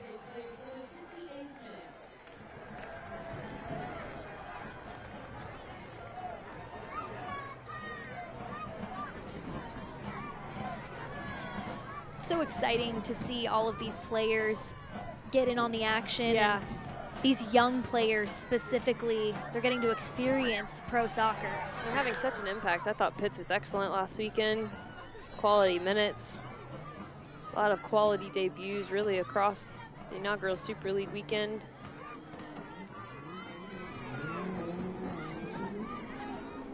I love the uniqueness that the USL Super League offers with that, the ability for these young players to dip their toe into the professional environment and not have to worry about it having lasting ramifications on their college eligibility.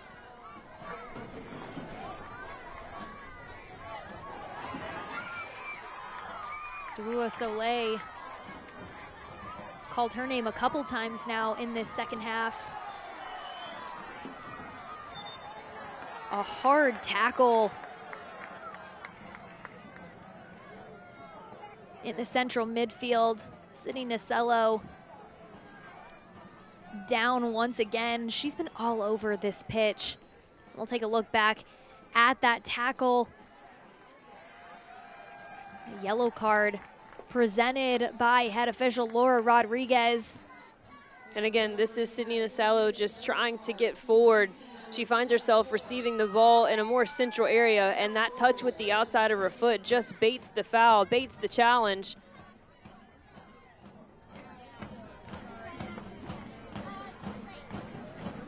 That'll be a yellow issued to Amber Diorio, who just entered the game moments ago.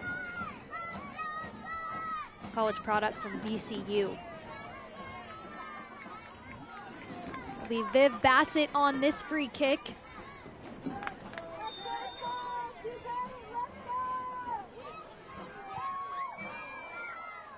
And that one sent right over goal. What are you looking at a free kick like that from that distance? You trying to take a shot from distance? No. Because you know a center back can get it there. No. That looked like that's what she was I agree, doing. and that if that is, obviously we won't know the intent, but not the right decision there. There's a couple things that go through your mind with a corner or with a set piece from that situation or from that distance. Number one is obviously where are my runners, where are the majority of my runners located. Number two, and perhaps arguably the bigger impact, is how can I force the goalkeeper into a decision, right? Where can I put this ball that causes either a moment of hesitation for her to come out and collect it, or it freezes her where she doesn't come out and collect it and it's a favorable bounce to my teammates. Those are the two things that really should be crossing your mind with a set piece from that distance. Definitely not a strike on distance, because again, finding the perfect combination of power and finesse is a very, very difficult thing to do, and something that players work their whole careers to perfect.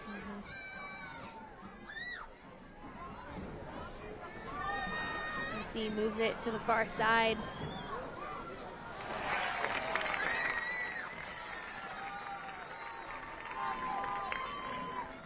And I'm wondering, Bridget, if we're getting to that point of complete sellout. I feel like we've seen it a couple of times. We've seen a couple of moments from a couple of individual players, but on neither side have we seen that complete sellout. We are pressing. We're keeping our defensive structure behind the ball, but as a unit, we're stepping up. We're putting you under some duress. We're seeing if you can build out of it, and then we're having that next level hunger in the 18-yard box. I feel like we're still kind of playing in this no man's land in the middle of the park, right, where you only have a few numbers inside the attacking 18-yard box. DC Power picks this one away. Baucom ends up with it. What a save. And you know, she knew what that opportunity meant for that DC team, and she had a great look on goal.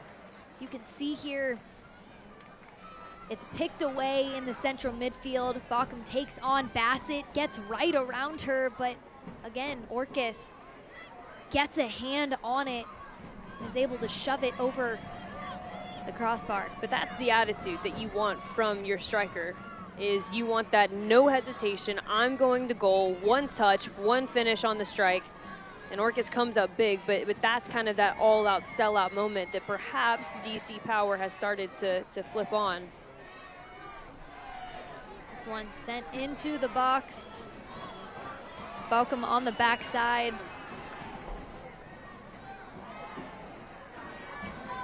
Priscilla Dewua Soleil tries to clear it. DC ends up with it. Bagley.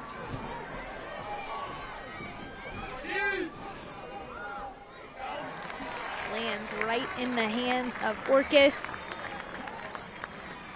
It's gonna have to be something really special from distance to beat Ashley Orcus.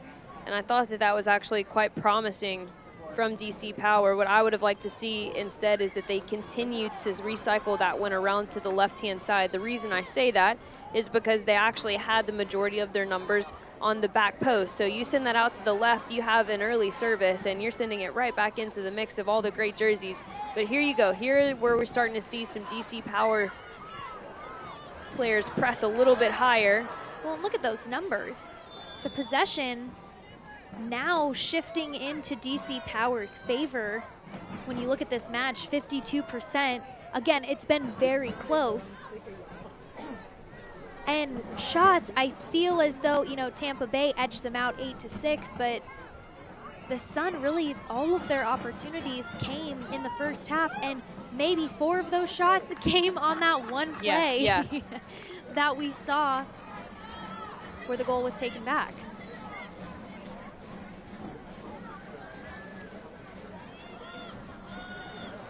And that's always the balance, right? Especially teams who play a more possession-oriented style of soccer, is how can you make that possession meaningful?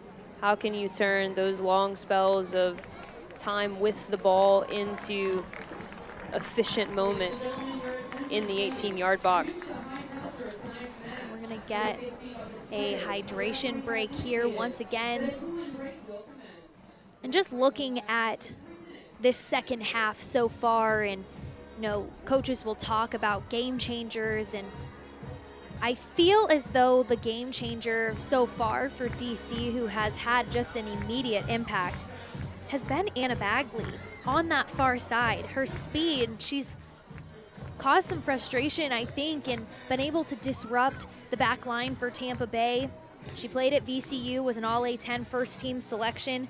She played for the Indy 11 in the W League. You love to see that. Yeah. But really like what she's brought to the table for DC. Indy 11, a W League Championship side. And that was hugely important. You know, when we talked to coaches about their roster construction, hugely important that they had players who had that winning mentality about them. And it's just the USL ecosystem, yeah. Right? And then there's 43 USL Super League alums that will be a part of this inaugural season. Each of the 8 teams will have at least 2 on their roster. DC at the start of the season had 6. Tampa Bay had 3. And I know you're seeing even more be added throughout the season, and it'll be ever changing. But at the initial numbers, beginning rosters, that's what we were looking at, and very cool. I love the ecosystem that is the USL, to just see. Me too, it's very unique. It's very unique, and there's a direct and clear pathway for players, you know, going from academy to W League, and all that it is, you're able to see what your future can be. Yeah. And there's a clear path to it. I just love the structure they put behind this league so early on, just in terms of the requirements to be a part of this. It ensures successful environments for the players.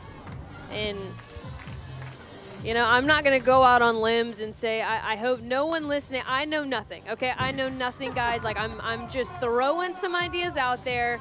You know, do not come for my mentions. Just don't do it.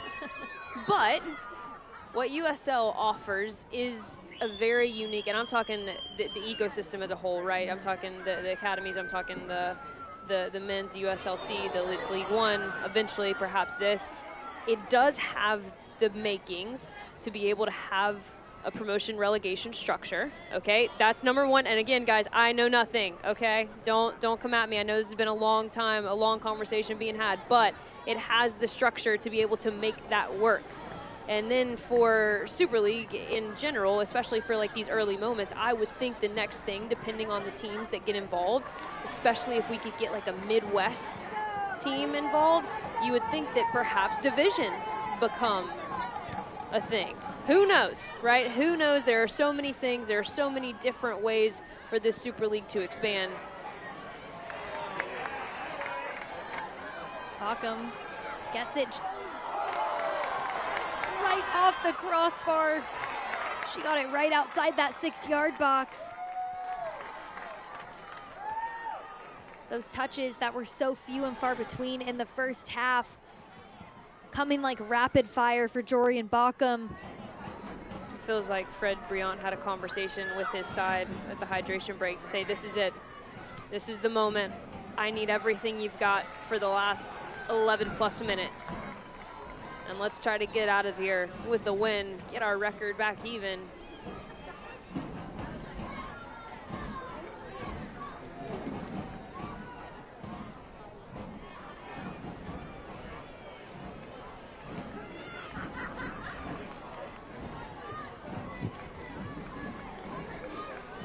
Be a corner kick for DC Power.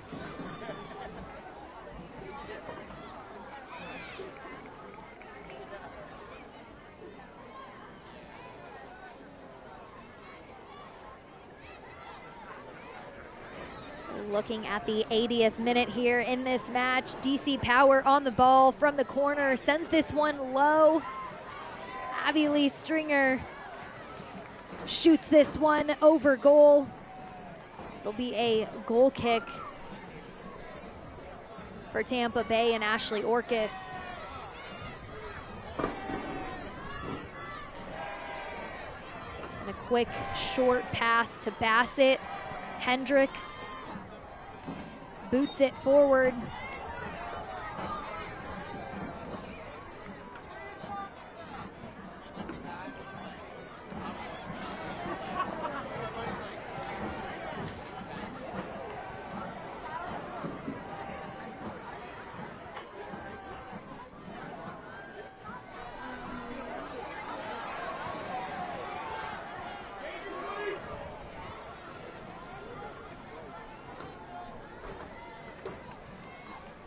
DC will send this one to the near side around the back line.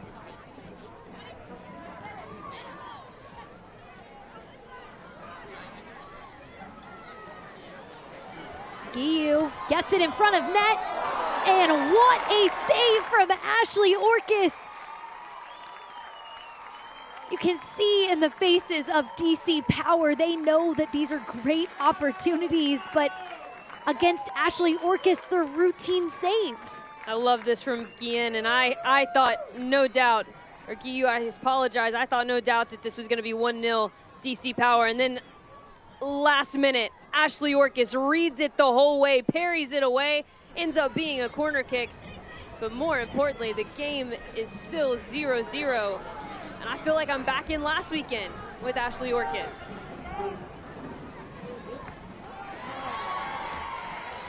Low direct ball in. DC Power puts it back in the box. Off the head of Guiu once again, and it'll roll out for a Tampa corner kick, and Orcus, deservedly so, will take her time. Ashley Orcus and her ability to react, both from close range shots and shots with so much pace behind them. Katrina Guiu absolutely sent a missile her way that was going for top bin, no doubt about it. And Ashley Orcus, again, so many times last week I felt like I was saying the same thing. Ashley Orcus again, Ashley Orcus again. Ashley Orcus keeps the game even, and here she is doing it again. You run out of adjectives for her.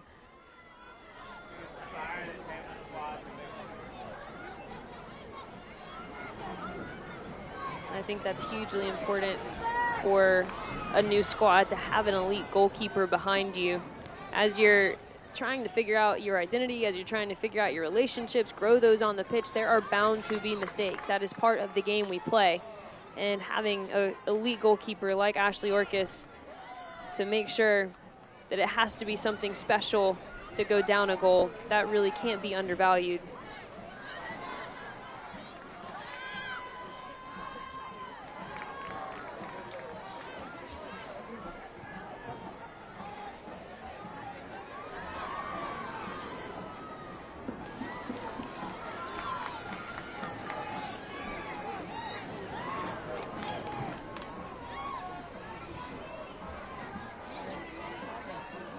DC comes up with it.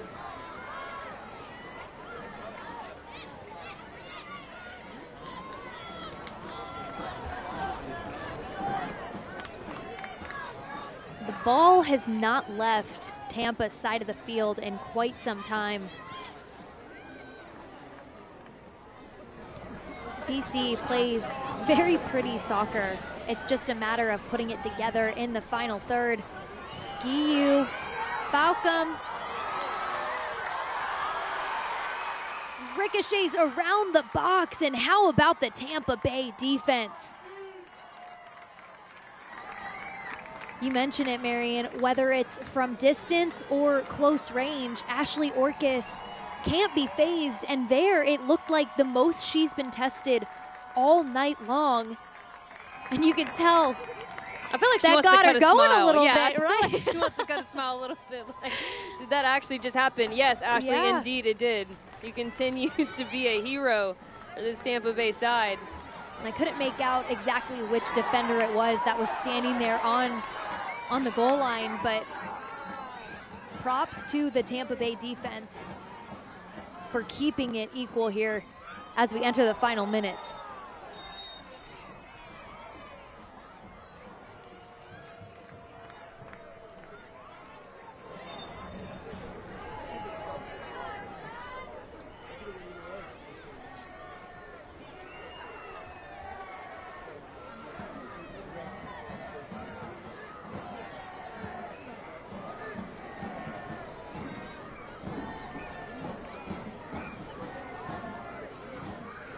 Let's take a look back here at this holdup.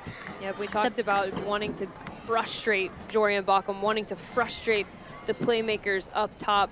That has been Brooke Hendricks' mission this evening, and she's done quite an excellent job.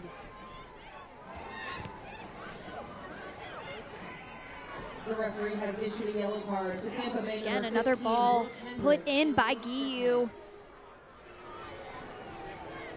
And Denise Schulte-Brown knew that her back line was going to have to keep Balcom in check. She said it repeatedly on the phone call that we had with her just a few days ago. And overall, I would say the back line has done a great job in doing that. And Brooke Hendricks specifically being tasked with slowing one of the best players in this league down. Yeah. It really hasn't been until this final part of the second half where we have said Jorian Baucom's name. Yeah, and even I would argue that we've actually seen a little bit more involvement from other DC power players aside from Jorian Baucom.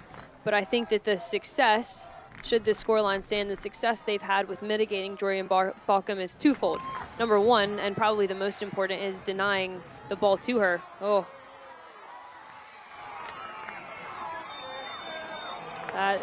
That's going to be questionable for a penalty on Ashley Orcus. You can see Ashley Orcus going right to head official Laura Rodriguez.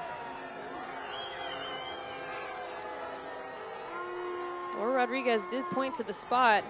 And there was some miscommunication on that Hugely. play, like massive miscommunication, because this ball is sent back. Bassett and Hendricks both thought that the other was going to go for it, or at least Orcus was going to be further off of her line. And once again, Katrina Guiu causing ruckus. So it's an initial mispass, right, from the outside back for Tampa Bay. And also in that moment, because Tampa Bay is trying to build out, the center backs were spread way further apart than should be, and it puts Ashley Orcus in this precarious situation, leads to the penalty kick here. No question that it is indeed a penalty. The right call from the referee, and it'll be Jorian Baucom standing over it. The player who they've wanted to mitigate all night has an opportunity to put this one away.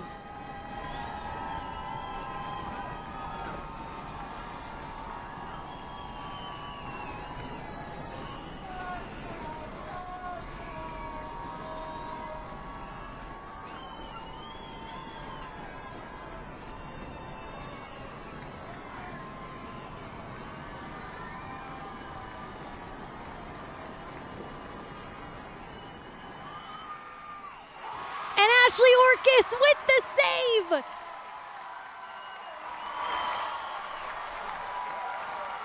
Absolutely electric from the keeper from Tampa Bay.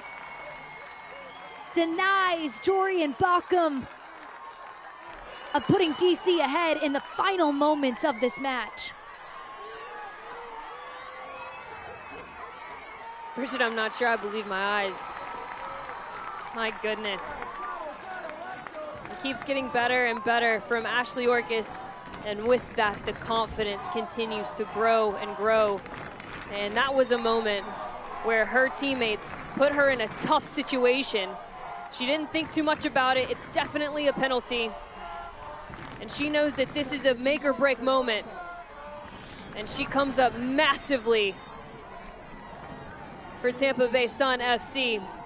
That's Ashley Orcus looking at her group, putting her arm around them and saying, Absolutely. I've got you. I've got you no matter Despite the what. mistakes, I am here to get us out of it. And there's gonna come a moment, right, where she asked them to step up and say, hey, I can't do this. Now, I guarantee you she's not gonna say, I can't do this. She can, don't get me wrong. But that's not something she wants to have to do, match in and match out. But as they are continuing to learn each other, as the communication continues to improve, she continuously gets called upon and makes them feel more confident, more safe with her in the back. That's going to have such positive impacts on the locker room. There will be 5 minutes of stoppage time added to this one. So much momentum now on the side of Tampa Bay after that. You know, often with momentum, we talk about a player needing to make a big time play to get it going back in their team's direction. Most of the time you're talking about outfield players, but for Tampa Bay Sun, it was indeed the goalkeeper. And it's eerily similar to what happened last weekend where Ashley Orcus made a big time save and then it rallied the troops and Tampa Bay went and did the work on the other part of the field. We'll see if they can get it done in stoppage time here. Both teams trying to find those channels right now. Katrina Guiu taking it up the central midfield.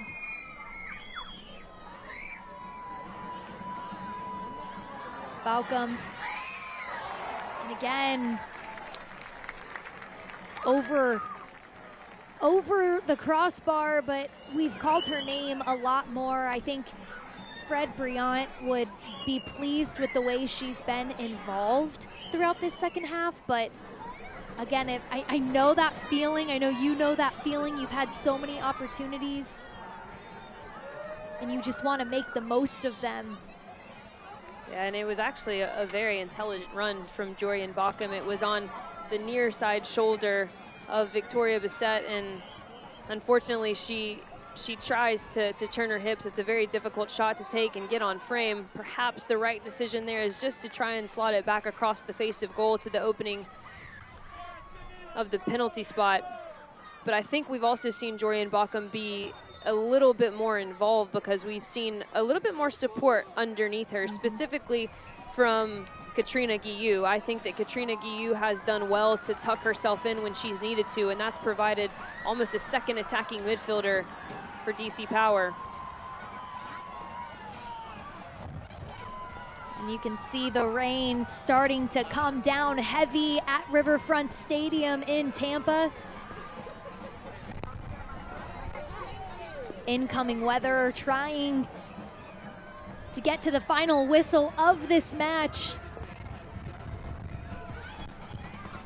I think this is our first game of the season that's had any inclement weather.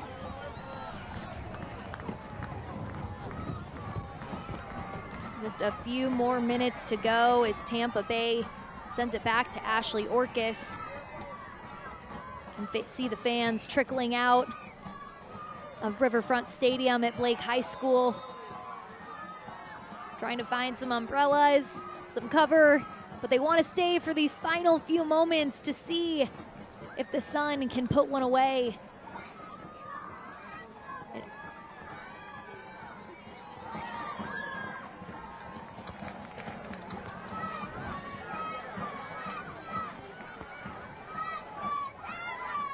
DC Power will get a free kick here.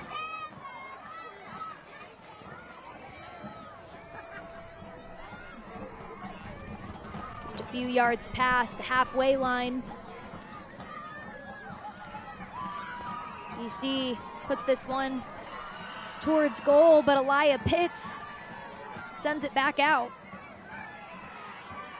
Nasello once again using her speed. It'll be another free kick.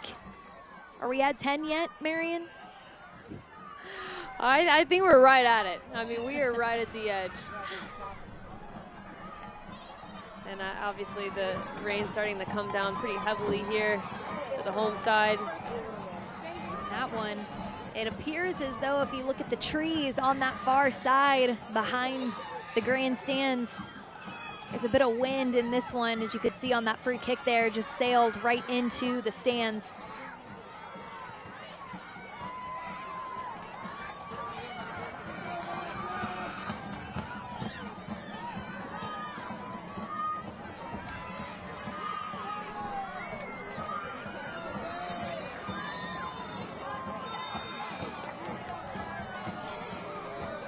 Be a yellow card issued to Tampa Bay.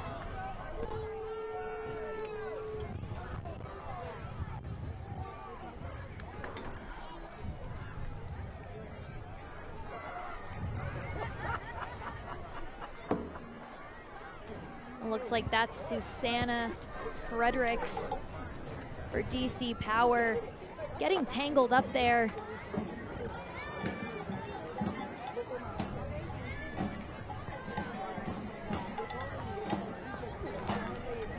We take a look back. It's a pretty tough couple of challenges right there for the DC Power defender. And at that point, you're just trying to stay on your feet, right? Because you know it's a slippery environment out there on the pitch.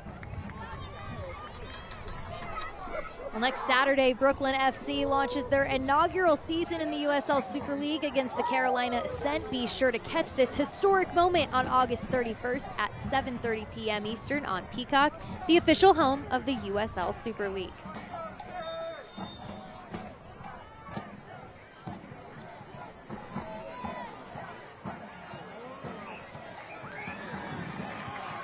Morgan Aquino just punted that one away to Ashley Orcus, and that'll be it.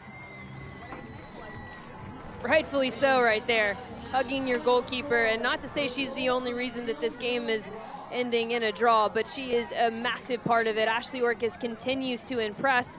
2 games in, got her first clean sheet under her belt.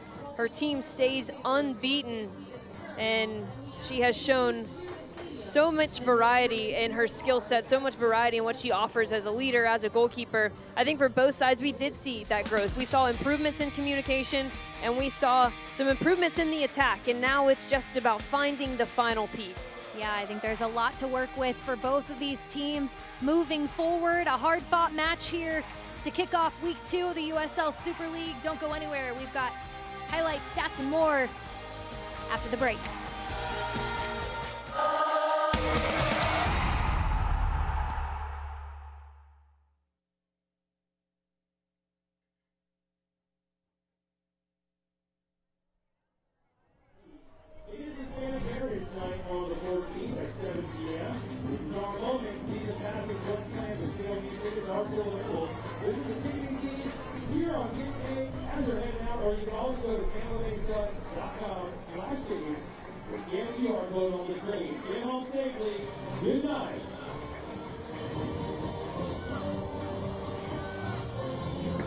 She's not trying to.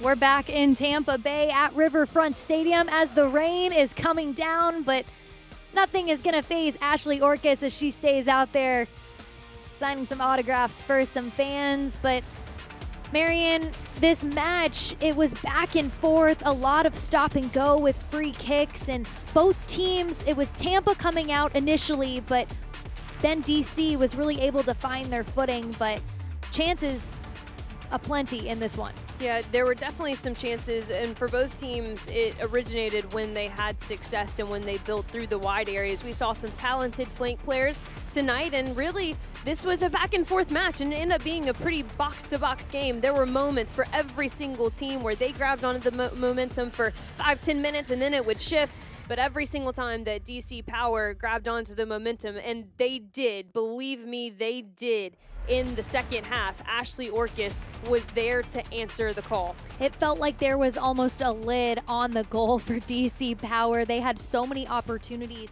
in the second half of the game. Katrina Guiu with one of the best right there, as you just saw. And then, you know, it was Anna Bagley on the far side. She really made her mark in this match when she came in off the bench. But Tampa Bay, their defense, although this was the one hiccup in the match, I would argue, Ashley Orcus, again, puts her arms around her teammates and says, I'm here for you. And this defense overall, I think, grows from that. Absolutely, and they realize the importance of communication in that moment, and that at this level, one mistake could end up being the reason that your team wins or loses. But Ashley Orcus, having her in the back of your net is such a bit of confidence for them, as you're looking at DC Power with 14 shots, but only 5 shots on target, right? And so that's where some improvement needs to happen for the away side tonight. It's all about becoming quality and more efficient in your 18-yard box. And then for Tampa Bay Sun, obviously no goals for either team, but 8 shots, 5 on target. DC Power is going to be really pleased with the way that they attacked in the second half. But again, can you actually make those into a few more quality opportunities your next time out? And for DC Power, you look at the corner kicks, you limited Tampa Bay to only 2. DC, 6 set pieces. You have to see more coming from those opportunities that you get. But nonetheless, an exciting match once again to kick off the USL Super League season, week 2. Tampa Bay and DC drawing 0-0. That's it from us here in Tampa. From our producer, Maria Ringo, and our entire crew, my partner, Marion Crowder, I'm Bridget Howard saying so long from Tampa.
Balcom is twofold. Number one, and probably the most important, is denying the ball to her. Oh. That's going to be questionable for a penalty on Ashley Orcus. You can see Ashley Orcus going right to head official Laura Rodriguez. Laura Rodriguez did point to the spot. And there was some miscommunication on that play, like massive miscommunication. Balcom is twofold. Number one, and probably the most important, is denying the ball to her. Oh.